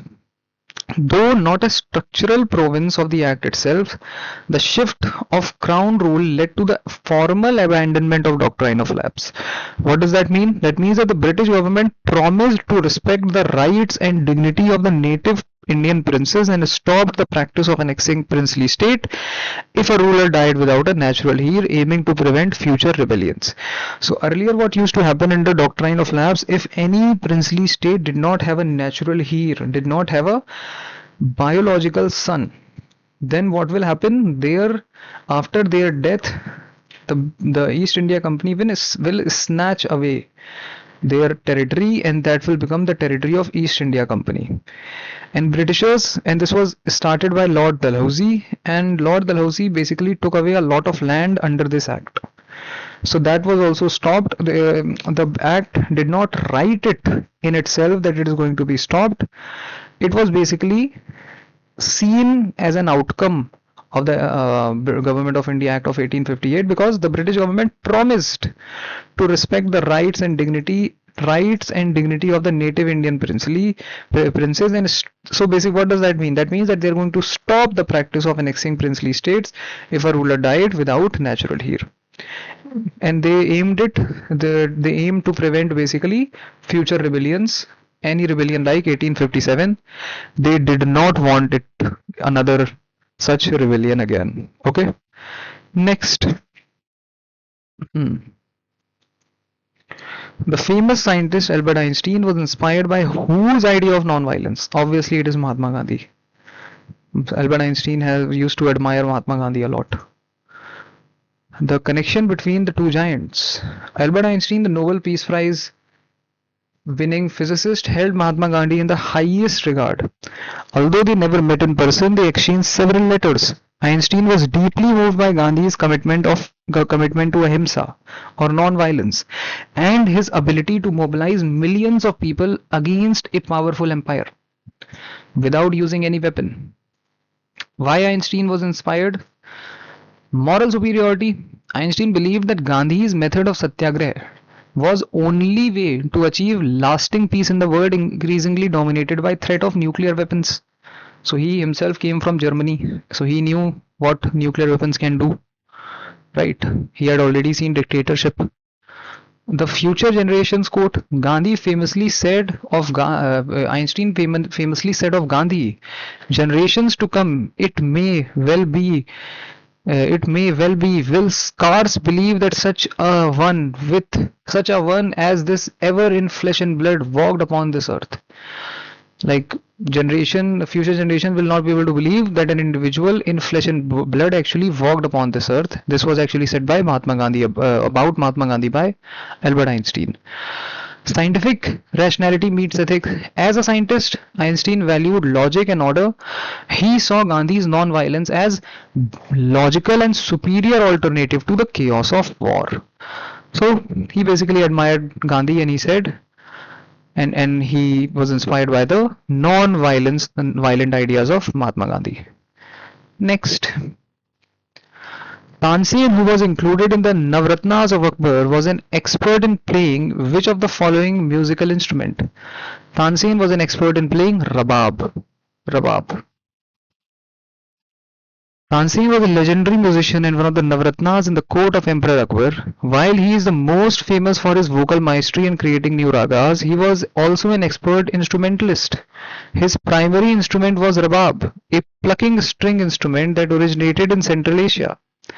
Tansen is credited with modifying the Middle Eastern rabab to better suit the nuances of Indian classical music, leading to the birth of Senia rabab.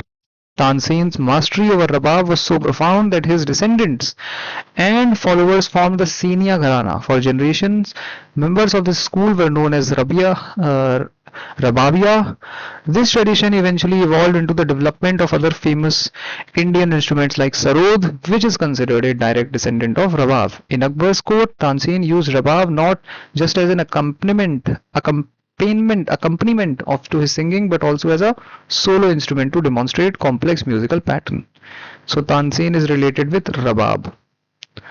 Next, Diwan-e-Arz was essentially the department of military services under Delhi Sultanate. Military services. Diwan-e-Arz was dedicated military department during the Delhi Sultanate period. It was responsible for organization, maintenance and inspection of Delhi's state's army. The founder of Diwan-e-Arz was Ghiyasuddin Balban. Before Ghiyasuddin Balban, Qutbuddin Aibak and Iltutmish and Razia Sultan actually ruled over Delhi Sultanate, but they were not as militarily powerful and militarily driven as Ghiyasuddin Balban, because Ghiyasuddin Balban had seen the Mongol invasion, so he knew that how important it is to have a proper military department that could provide military services and to basically expand the territories and protect the state from the dangerous Mongol invasion. How important it was to keep a large active military. So the Diwan-e-Arz was dedicated military department during Delhi Sultanate period. It was responsible for organization, maintenance and inspection of state's army. The founder is Ghiyasuddin Balban. The department was established by Ghiyasuddin Balban. Before this, there was no state or organized military department. Balban created it to strengthen the central government and protect the Sultanate from internal rebellions and external Mongol invasions. What are the key functions of the department? The department was in charge of hiring new soldiers for Sultan's army. It managed payment and records of all army personnel. The head of the department, known as Ariz-e-Mumalik, conducted regular inspection of troop, weapons and horses. The department ensured that army was well equipped with supplies and horses during the wartime. Administrative department of Delhi Sultanate. Delhi Sultanate had various administrative departments. There was Diwan-e-Wizarat. Diwan-e-Wizarat is for revenue. There is Diwan-e-Insha, which is for state correspondence and royal orders. What does that mean? That means that if a king issues any particular order for any office, that is going to travel through, that is going to be commuted through Diwan-e-Insha. So that is Diwan-e-Insha, state correspondence and royal orders. Then there is Diwan-e-Rasalat, religious affair and foreign relations. That is Diwan-e-Rasalat, that is Ministry of External Affair. And of course, because Delhi Sultanate was heavily religiously driven, so it was also seeing religious affairs. Then there was Diwan-e-Kohi, which is agriculture. It was created by Muhammad bin Tughlaq. We will study Muhammad bin Tughlaq in deep. He was a one of a kind ruler, let's just say that. So Diwan-e-Kohi, agriculture. Then there is Diwan-e-Bandagan. Diwan-e-Bandagan is slaves, which was created by Firoz Shah Tughlaq. Diwan-e-Bandagan. Moving on. Who sent the Greek ambassador Megasthenes to the court of Chandragupta Maurya? Who is sending Megasthenes to the court of Chandragupta Maurya? Megasthenes is sent by Seleucus Nicator to the court of Chandragupta Maurya. We already studied that, right? The Greek ambassador Megasthenes was sent to the court of Chandragupta Maurya by Seleucus Nicator, the Greek ruler of the Seleucid Empire. Seleucid Empire is basically a derivative of Alexander's empire, the Greek Empire. After Alexander's death, Seleucus Nicator is going to rule over the land which was given to him by as a governor. He was made governor of that particular area by Alexander. But after Alexander's death, he will declare independence and he will establish Seleucid Empire. This diplomatic mission, who Megasthenes, was the result of a peace treaty signed after the Seleucid Mauryan War around 305 to 303 BCE, in which Seleucus ceded territories to Chandragupta in exchange for 500 war elephant. So Seleucid Mauryan War will go on between 305 to 303 BCE, in which Seleucus will cede territories and Chandragupta Maurya will give him 500 war elephants in return. And then Seleucus Nicator also married his daughter to Chandragupta Maurya, established a matrimonial alliance, and also Megasthenes was sent to the court of Chandragupta Maurya.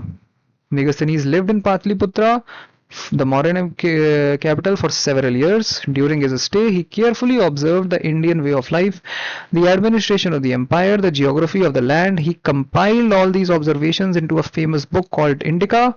Although the original text of Indica is lost, many fragments of it have survived through the writings of later Greek and Roman historians like Arrian, Strabo, and Diodorus. What are the key observations from Indica? 7-class system Megasthenes observed. Megasthenes described Indian society as being divided into 7 distinct classes or caste: philosophers, farmers, herdsmen, artisans, soldiers, overseers, and counselors.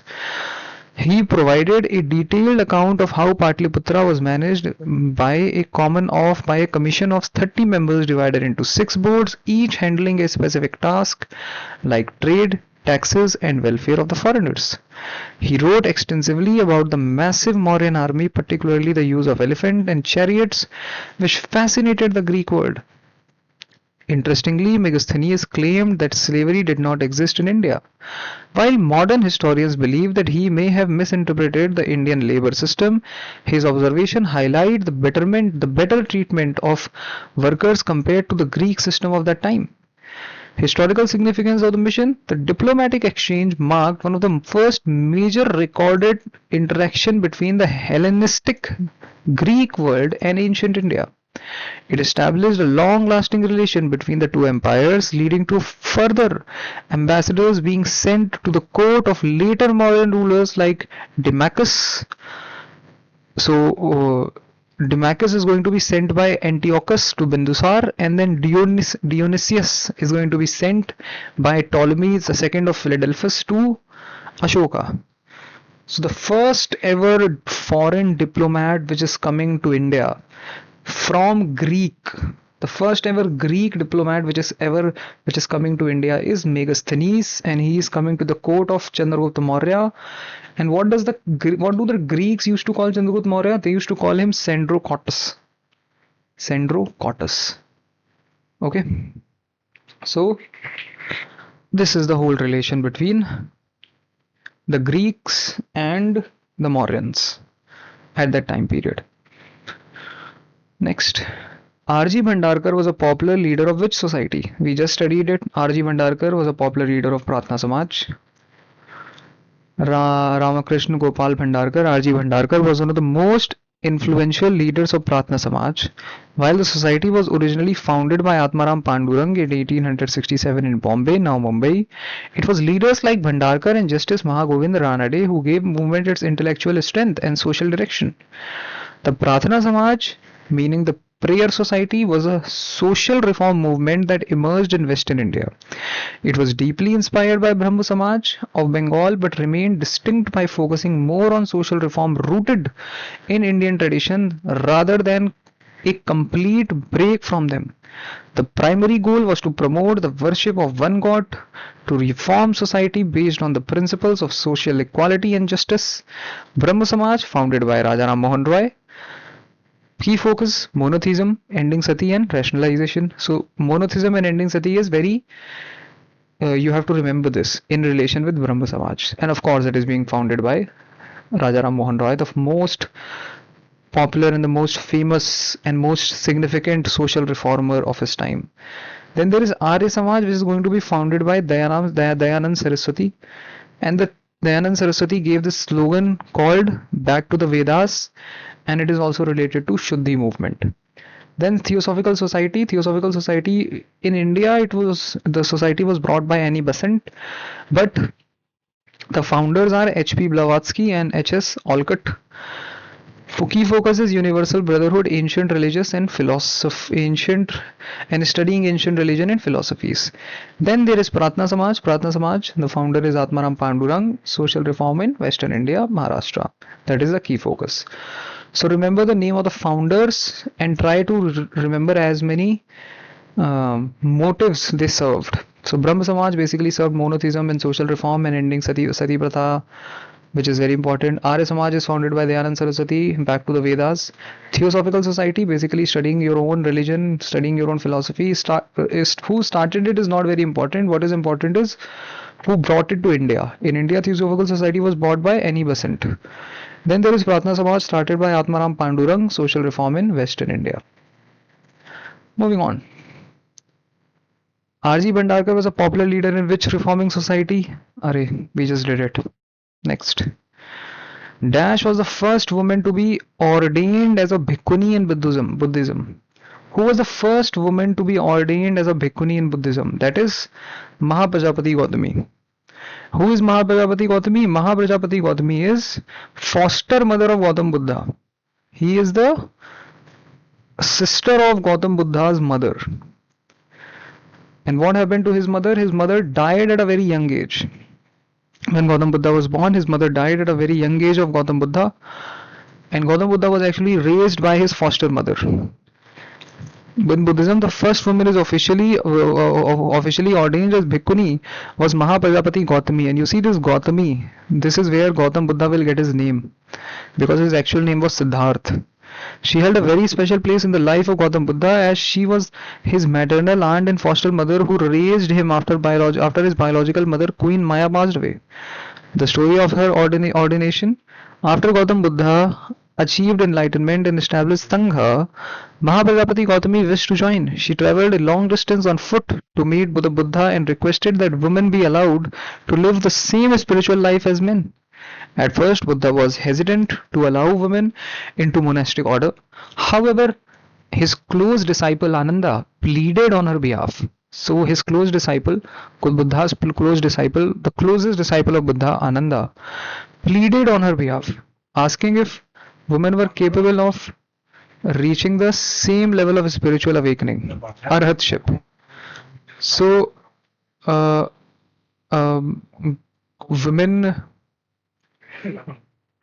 asking if women were capable of reaching same level of arhatship. What is arhatship? Arhatship, the highest level of salvation or highest level of liberation that an individual can achieve in Buddhism. When Buddha confirmed that when the Buddha confirmed that they were, he agreed. What did Buddha confirm? Buddha confirmed that women were capable of attaining arhatship. He agreed to ordain her, provided she accepted the specific rules to ensure the discipline of the community. Key rules of the legacy. To join Sangha, Mahapajapati Gautami had to accept 8 heavy rules known as Garudhammas. These rules were meant to define the relationship between the male and the female monks. By accepting them, she opened the door for thousands of other women to pursue a life of meditation and teaching.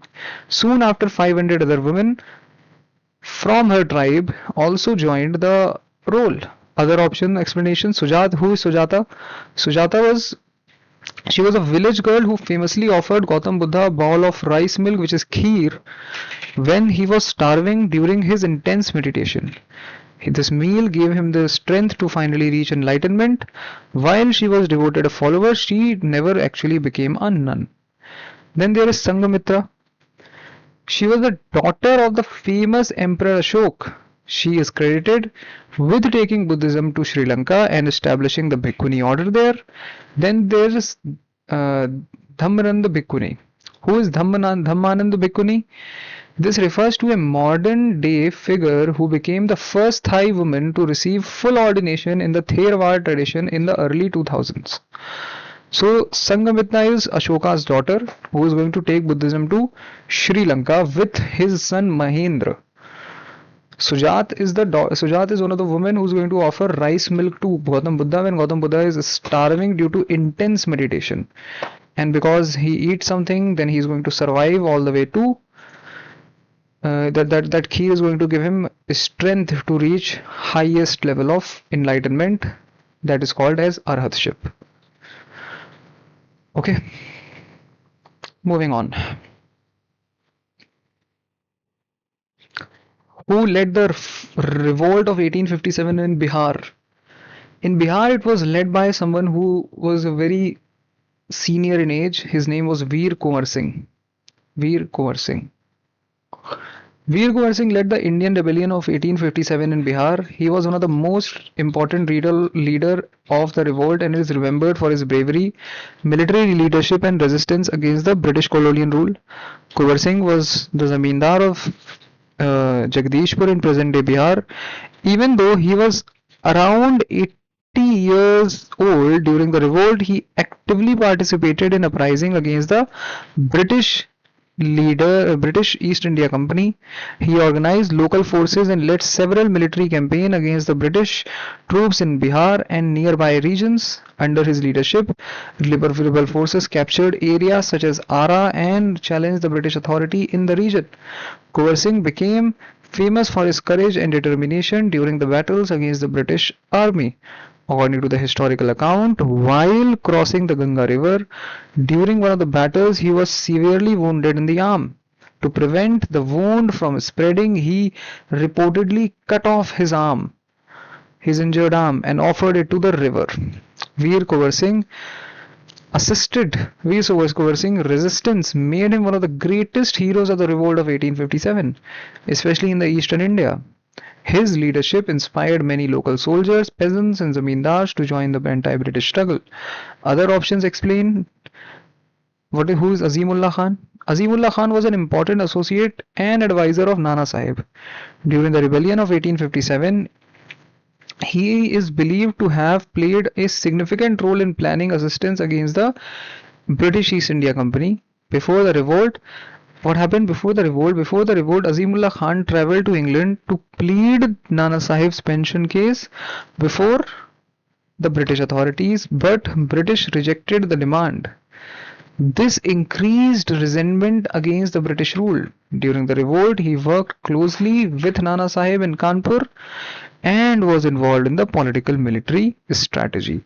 So Azimullah Khan is actually a legal associate, a lawyer of Nana Sahib, and Nana Sahib was the son of Bajirao II, and after the death of, and because he was not the natural heir, he was not the biological son of Nana Sahib, the Britishers did not allow him to carry on with the pensions that they were giving to Bajirao II.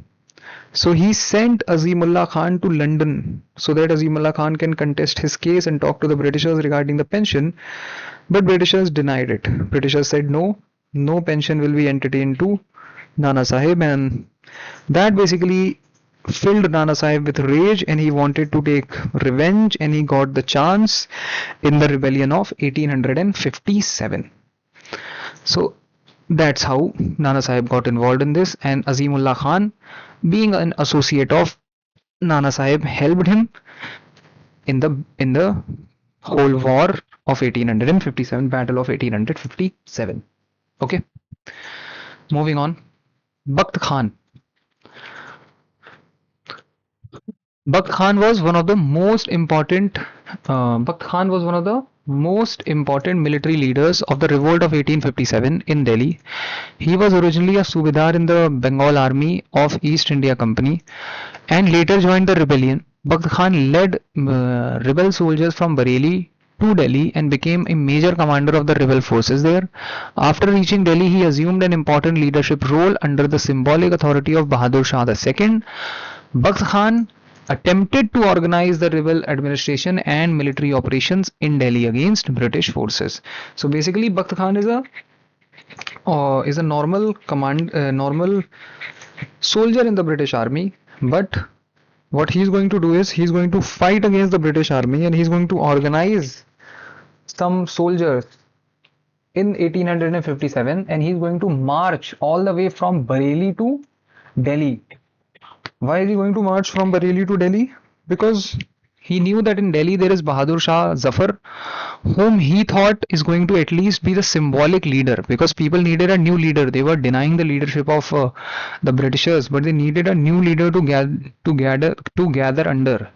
And that new leader would obviously be the Mughal leader, because in the mind of people, Mughals were the imperial leaders for hundreds of years, since Babur to Bahadur Shah Zafar. So people were used to of associating any Mughal leader as the Emperor of India. It doesn't matter how weak the Mughals have gotten, they still had this this thing attached to their name, this charm attached to their name, that they are at one point of time at least, they were the leaders and emperors of India. So Bahadur Shah II, Bakht Khan will march all the way to Delhi so that he can declare Bahadur Shah II as a symbolic leader, and then he can protest.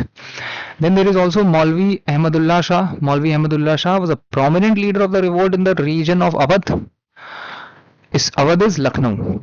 Especially around Faridabad and Lucknow, he was known for his powerful speeches and ability to inspire people against the British rule. Maulvi Ahmadullah Shah combined religious influence with political resistance and became one of the most determined rebel leaders during the uprising. British officials considered him a highly dangerous revolutionary because of his influence over soldiers and common people.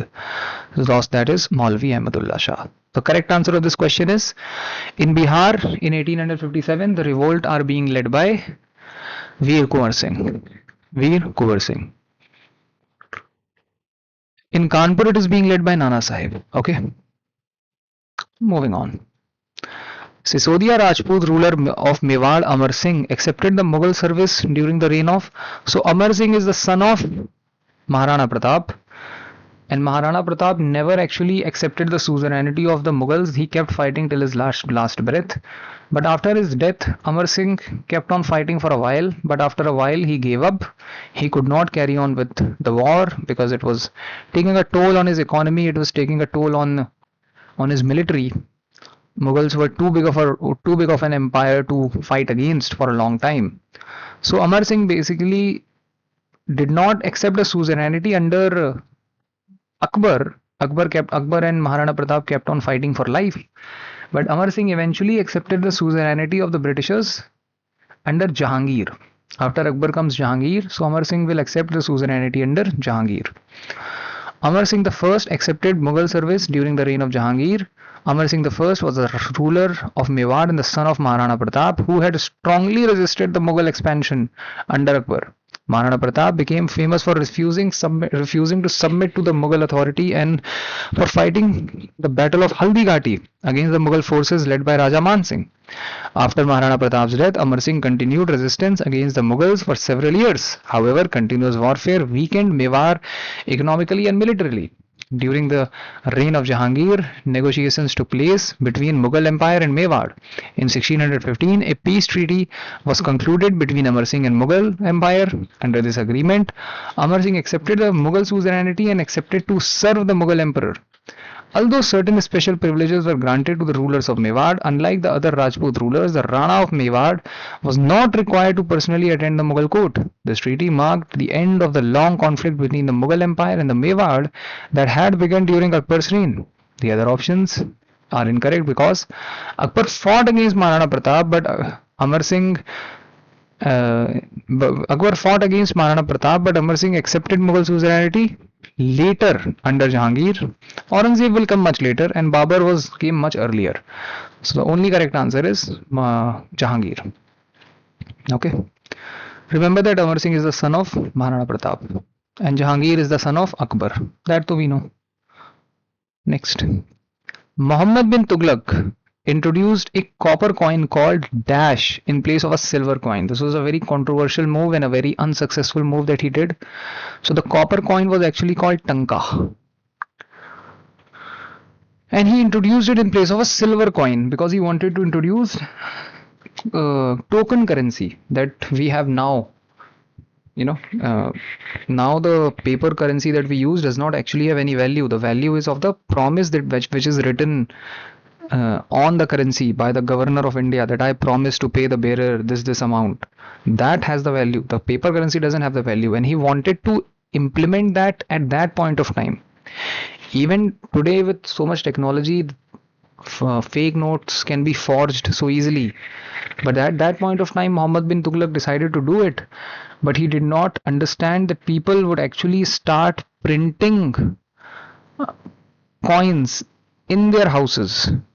So what he did, he decided to take back all the currency, and he said that you can come to my office, you can give me the copper currency, and you can take a silver coin of the same value. Now even the people who were not minting the coins, even they started minting coins, and it backfired severely. Severely it would backfire.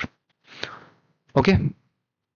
So it is Muhammad bin Tughlaq who will introduce a silver coin, and the name who will introduce a copper coin in place of the silver coin, and the name of the copper coin is tanka. Muhammad bin Tughlaq, he did that. Okay. So Muhammad bin Tughlaq, who ruled Delhi Sultanate from 1325 to 1351, he ruled for 26 years, and very painful 26 years. Is known for several ambitious administrative economic experiments. One of his most famous experiments was the introduction of token currency. The Sultan attempted to replace silver coins with copper coins that would have the same face value as the silver currency. These copper coins were called tankas and were meant to function as token money issued by the state. The idea behind this policy was to overcome the shortage of silver and increase the money supply in the empire.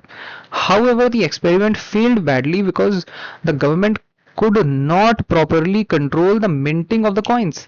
Many people started producing fake copper coins at home, leading to a large-scale counterfeiting and financial disorder. As a result, the value of the currency collapsed, and the Sultan was eventually forced to withdraw the token currency system. Muhammad bin Tughlaq is often remembered as an intelligent but highly impractical ruler because of the many of his policies were ambitious in theory but unsuccessful in implementation. Now let's talk about some of the major blunders under Muhammad bin Tughlaq. He has committed a lot of blunders because he was highly ambitious but very not practical at all.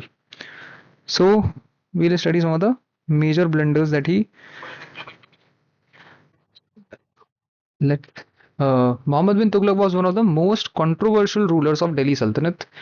His rule from 1325 to 1351 and is remembered as a highly intelligent, educated and ambitious ruler. He had knowledge of mathematics, philosophy, astronomy, medicine, administration, and many of his ideas were far ahead of his time. However, most of his policies failed because they were implemented without proper planning, practicality, or understanding of the ground realities. Because of these repeated failures, historians often describe him as a ruler of brilliant ideas but disastrous execution. The first one is transfer of capital from Delhi to Daulatabad. One of the Muhammad bin Tughlaq's most famous decision was shifting the capital from Delhi to Daulatabad around 1327.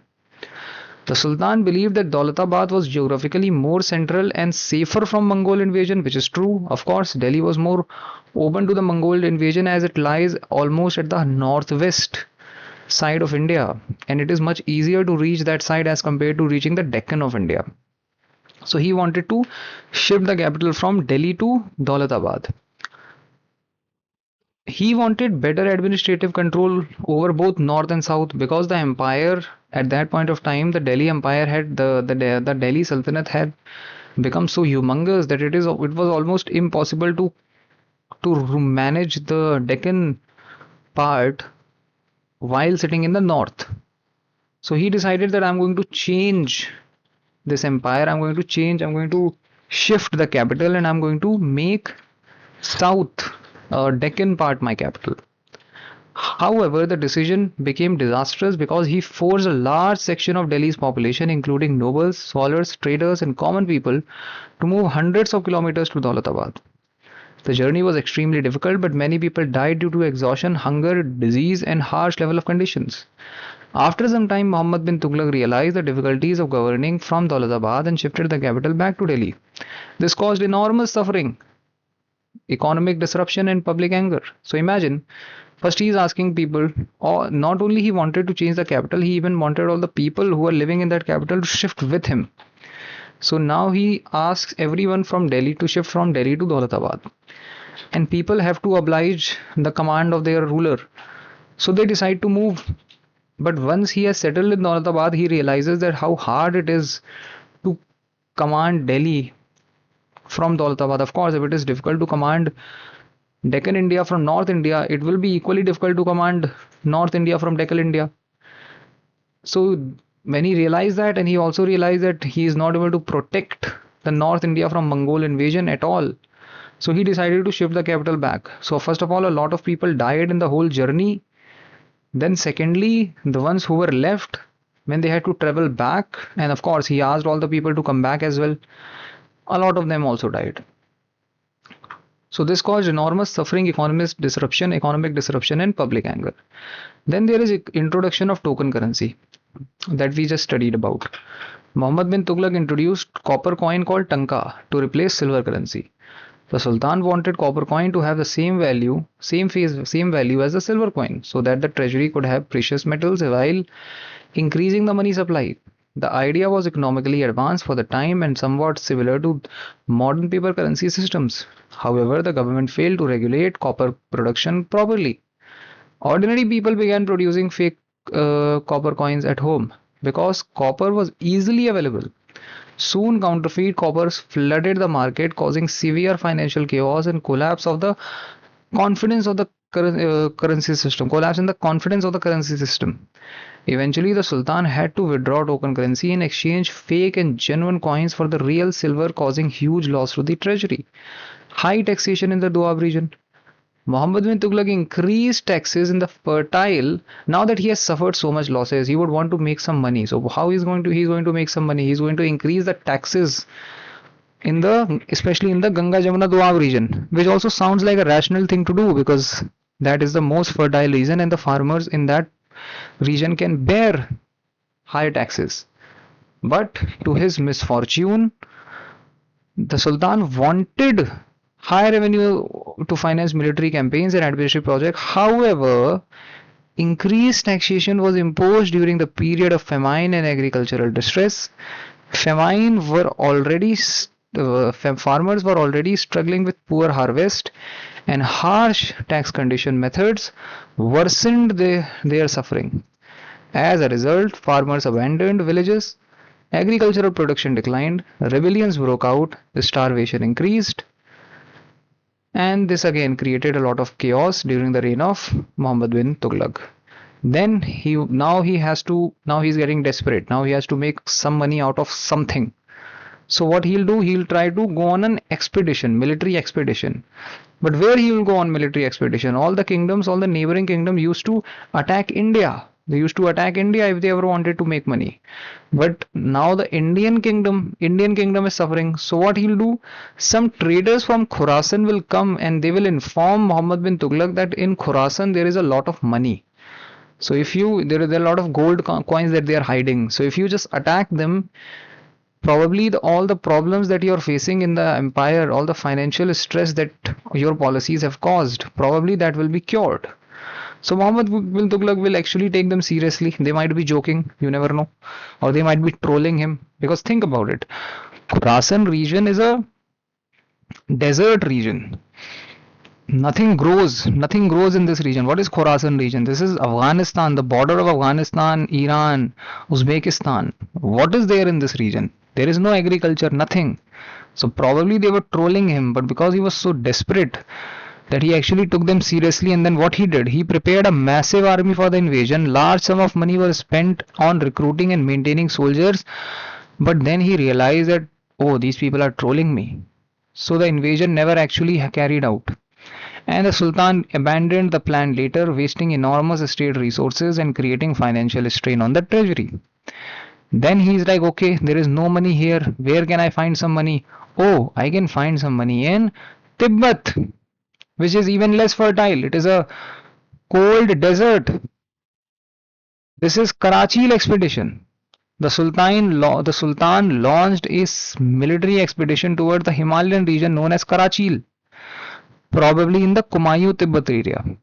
The campaign failed badly because the army faced harsh climate, mountainous terrain, supply shortage, disease, a large number of soldiers died.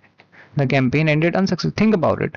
His army is from the Indian plains, and he is taking them all the way to the mountains.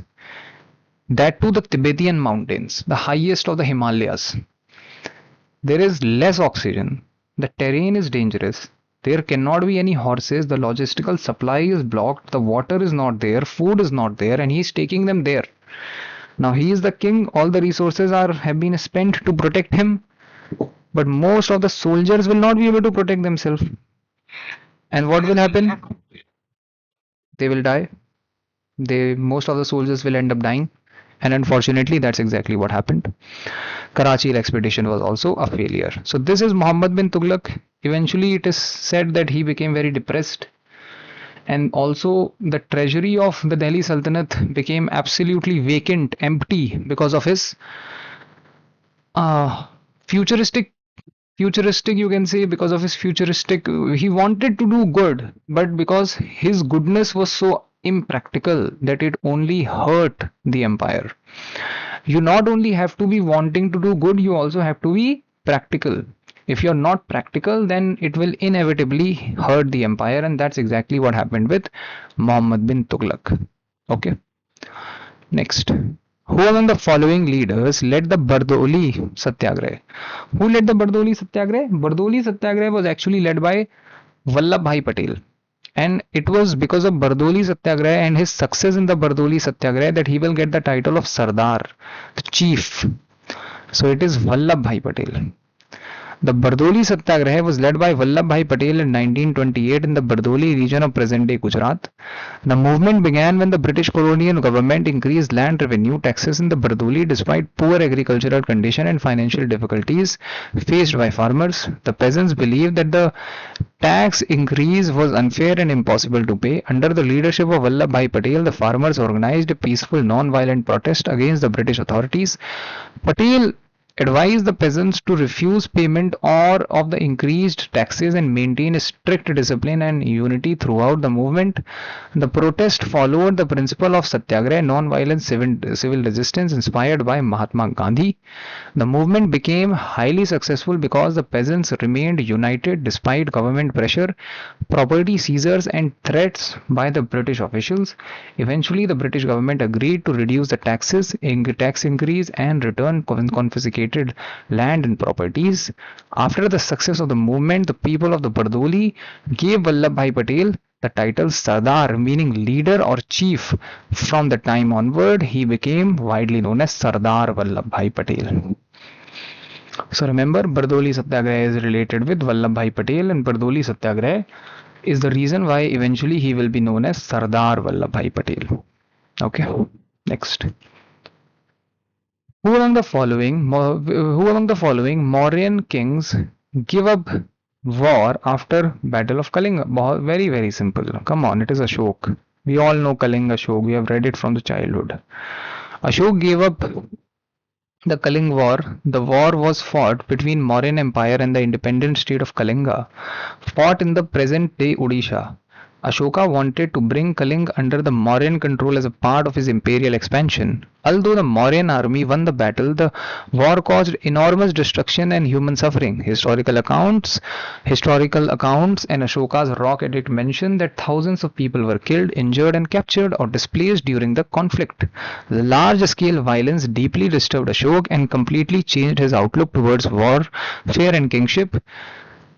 After witnessing the horrors of Kalinga, Ashok abandoned the policy of military conquest, adopted the principle of Dhamma, which emphasized non-violence, compassion, moral conduct, religious tolerance, and welfare of the people.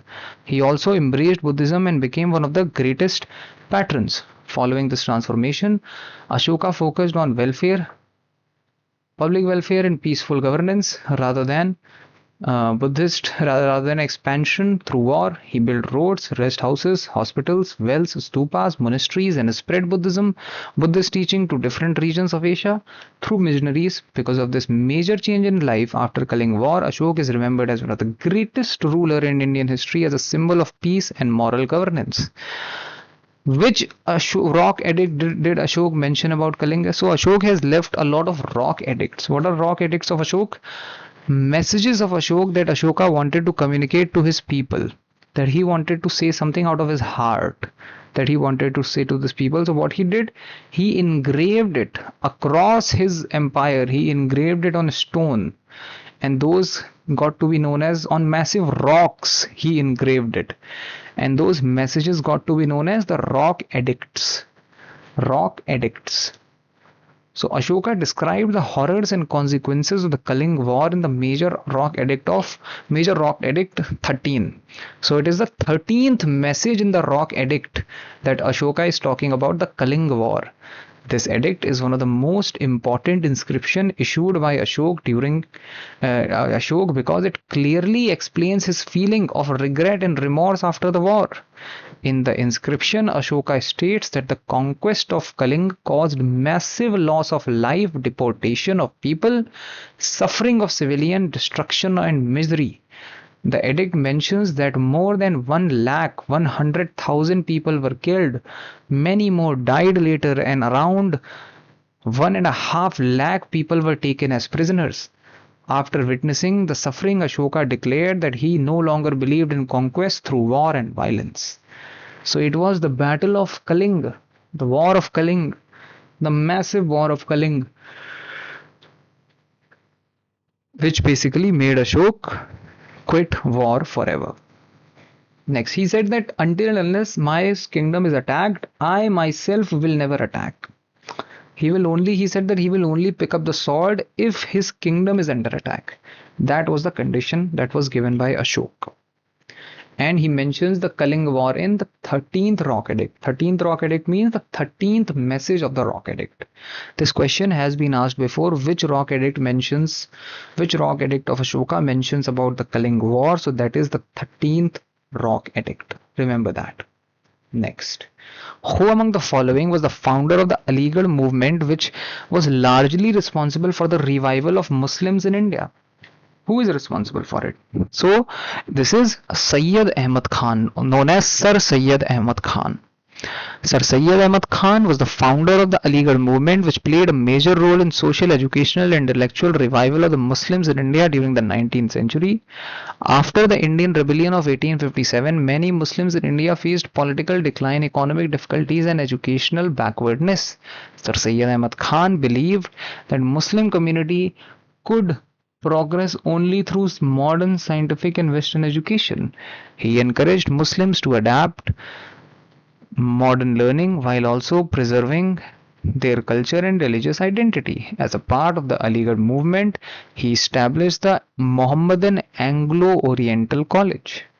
So Mohammedan Anglo-Oriental College was actually the foundation of that college was actually laid by Sir Sayyid Ahmad Khan in Aligarh in 1875.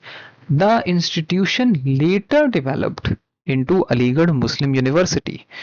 The movement promoted modern thinking, scientific thinking, reforms, social reform, and educational upliftment for Muslims.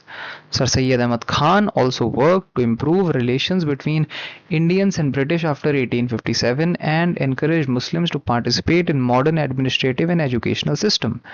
What are the explanation of other options? Who is Mirza Ghulam Ahmad? Mirza Ghulam Ahmad. Mirza Ghulam Ahmad was a religious leader and reformer from Punjab who founded the Ahmadiyya movement in 1889. He was in Qadian, located in present-day Punjab, and aimed to be a spiritual reformer sent to revive Islam. Mirza Ghulam Ahmad emphasized peaceful propagation of religion, moral reform, and spiritual purification. He strongly opposed violent religious extremism and argued that Islam should spread through reasoning, debate, and peaceful preaching rather than warfare. He also claimed to be the promised Messiah and Mahdi. This is the controversial thing. This is a thing which will eventually lead to dissatisfaction among the Muslims with Mirza Ghulam Ahmad, most of the Muslims, other than the Ahmadiyya Muslims. The Ahmadiyya Muslims are the ones who follow him. So which led to major controversy among the Orthodox Muslims group who rejected his claims. His followers became to be known as the Ahmadis. The Ahmadiyya movement focused on religious reform, educational publication of Islamic literature, and missionary activities in different parts of the world. Over the time, the movement spread internationally and established communities in many countries. Then there will be Muhammad Iqbal. Who is Muhammad Iqbal and what is he doing? Muhammad Iqbal is one of the most influential Muslim intellectuals of the 20th century. He was a philosopher, poet, lawyer, and political thinker who wrote mainly in Persian and Urdu. Iqbal is widely known for his philosophical poetry, which emphasized self-respect, spiritual awakening, inner strength, and revival of Islamic civilization. He became famous for deploying the concept of khudi, which referred to the selfhood or self-confidence and realization of the inner potential. Through his poetry and writing, Iqbal encouraged Muslims to regain political and intellectual strength during the colonial period. Then there is Abdul Ghaffar Khan, who's very, very, very, very important. He's also known as Khan Abdul Ghaffar Khan, or the Frontier Gandhi. Was a major freedom fighter and social reformer from Northwest Frontier region and now in Pakistan. What is Northwest Frontier region? It is the region between Pakistan and Afghanistan, the border region, the region of Pakistan which is attached with the Afghanistan. He was close associate of Mahatma Gandhi and strongly believed in non-violence and peace and social reform. Abdul Ghaffar Khan founded Khudai Khidmat Gar. So the organization, this has been asked many times before. Khudai Khidmat Gar is also known as Red Shirt Movement because the people who were affiliated with Khudai Khidmat Gar used to wear red shirt, and it was also known as Red Shirt Movement. Red Shirt Movement. This organization worked among the Pashtun people and promoted education, social reform, unity, and resistance against the British rule through non-violent methods.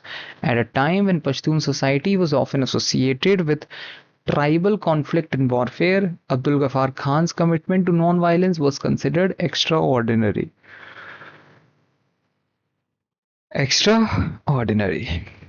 Okay. How many hours have we done?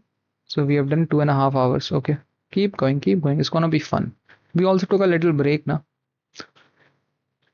At which Olympic Games did India win a gold medal for the first time? So India is winning a gold medal for the first time in 1928 Olympics, which is happening in Amsterdam. 1928 Olympics, we win the first medal. India won its first Olympic gold medal at the 1928 Summer Olympic held in Amsterdam. The gold medal was won by the Indian men's hockey team, making the beginning of Indian dominance in the international hockey. The 1928 Olympic became a historic movement because it was India's first ever Olympic medal after participating in the Olympic as a nation. The Indian hockey team, he performed brilliantly throughout the tournament and remained unbeaten.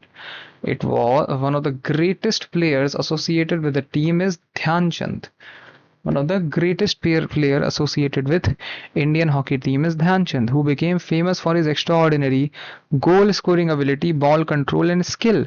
His performance during the tournament attracted international attention and earned him the title of the Wizard of Hockey. So if they ever ask you who is known as the Wizard of Hockey or which Indian is known as the Wizard of Hockey, there is only one answer and that is Dhyan Chand. Remember, if it is mostly, if any question comes from hockey, the answer is going to be Dhyan Chand. Because his achievements are so extraordinary in hockey that nobody has ever actually come close to it. Yeah, even Hitler admired his skills and wanted him to come and play for him, but he refused. Okay. India defeated Netherlands in the final score and secured the gold medal. This victory marked the beginning of an era in which India became dominant force in the world of hockey as for several decades. After 1928, theory After 1928, India continued to win multiple hockey gold medals in 1932, 1936, 1948, 52, 56, Melbourne, and several later Olympics as well. So India was the most dominating nation when it came to playing hockey in Olympics. Right, then unfortunately we did not keep up with the pace and we lagged behind and the other countries caught up. But it's okay, we'll pull back. Right, hopefully. Carrying on with the same. Give me a minute. I'll rearrange and then I'll start.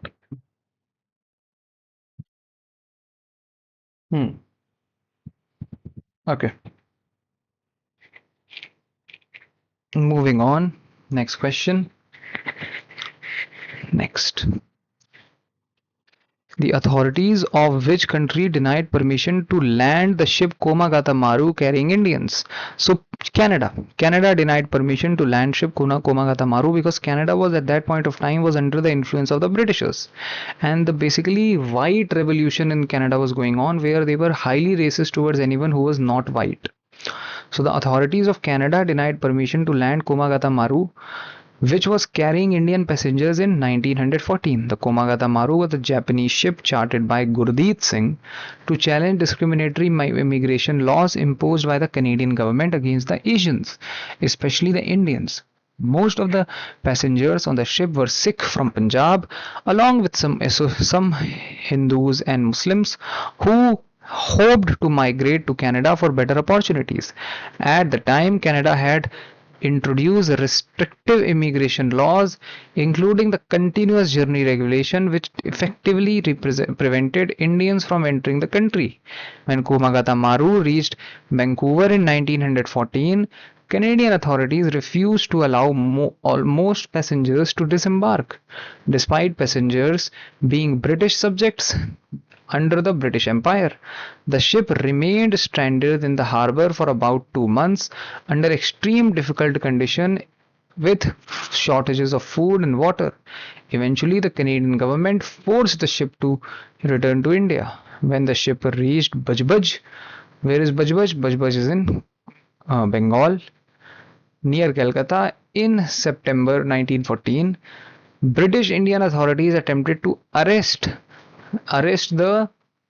several passengers because they suspected the revolutionary connections. This led to clash between the passengers and police in which several people were killed. The Komagata Maru incident became an important symbol of racial discrimination faced by Indians abroad and increased the anti-British sentiment among Indians, especially the revolutionary group like Ghadar Party. Okay, Ghadar Party. Moving on. Malik Ambar, who resisted the Mughals in Deccan, was an able administrator of Malik Ambar, who resisted the Mughals in Deccan, was an able administrator of Ahmednagar. Ahmednagar. He was a slave. He was an able administrator of Ahmednagar Sultanate then became famous for resisting the Mughal expansion in the Deccan region.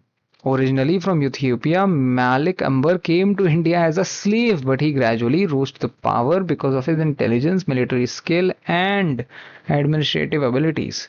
He later became the most influential leader in Ahmednagar Sultanate due to later 16th and early 17th century.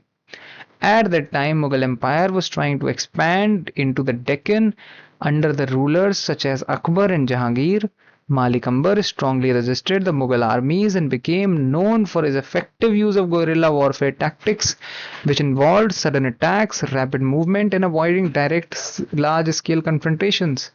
Apart from the military leadership, he was also an efficient administrator. He recognized the revenue system, strengthened the administration, improved agriculture, and increased the financial stability of the Ahmednagar Sultanate.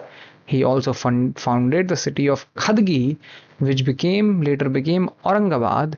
Because of his resistance against the Mughals and administrative reforms, Malik Ambar is remembered as one of the most important political and military figure in Deccan history. So Malik Ambar is from Ahmednagar. And also remember, he's a slave. He was actually a slave, but because of his exceptional skills, he rose up to be a very able administrator. Earlier, at that point of times, the Sultanate, doesn't matter the Delhi Sultanate or the Deccan Sultanate, they had a habit of buying slaves from markets. You know, those markets used to exist where you can go and buy slaves. And these Sultanate people, the Delhi Sultanate and the Deccan Sultanate used to buy these slaves. A lot of these slaves could be Turk, they could be from poor African countries. And unfortunately, these slaves used to be used for carrying out military strike on various part, and if they used to survive, or if any slave used to survive a multiple number of times, he used to become trustworthy. And if he becomes trustworthy, then the king might give him a very high authority. And if he is sitting on that authority, then there is also one chance that that one particular slave can actually become a problem for the king, for the whole kingdom, because that one particular slave, uh, if he becomes incredibly powerful, then he might try to topple the government, right? So buying slaves used to be a prominent practice of Deccan and Delhi Sultanate. Many slaves are there, even in history. Many slaves would be bought. Malik Kafur was also a slave by under Alauddin Khilji, but he was very efficient. He was not an administrator, but he was a military commander and a very efficient one.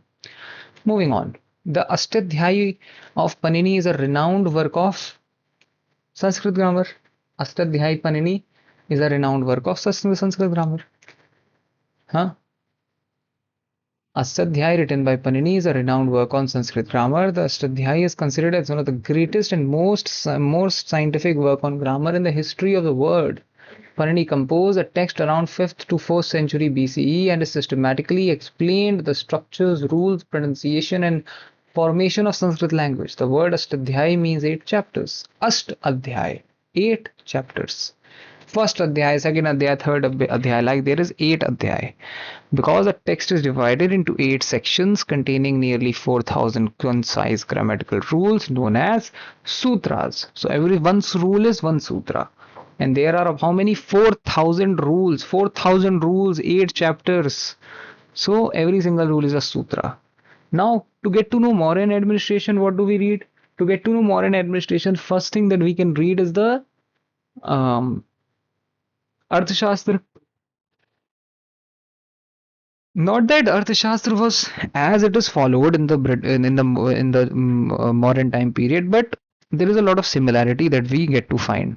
So we consider Arthashastra as a source of understanding what was happening in the modern empire.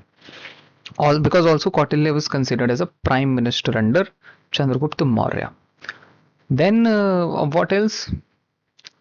What else do we study to get to know more about modern empire? We of course have Megasthenes Indica. You know, in whatever parts it is available to us through secondary means, at least it is. Then we also have Ashoka's rock edicts. We also study them. Ashoka's rock edicts to study the Mauryan Empire. Then to study the Gupta administration, what do we have? The first thing that we have is Harshcharita. Harshcharita. Harshcharita. Harshcharita was written later, but we get to know a lot about um, Gupta Empire. Then what are the medical texts of the ancient India?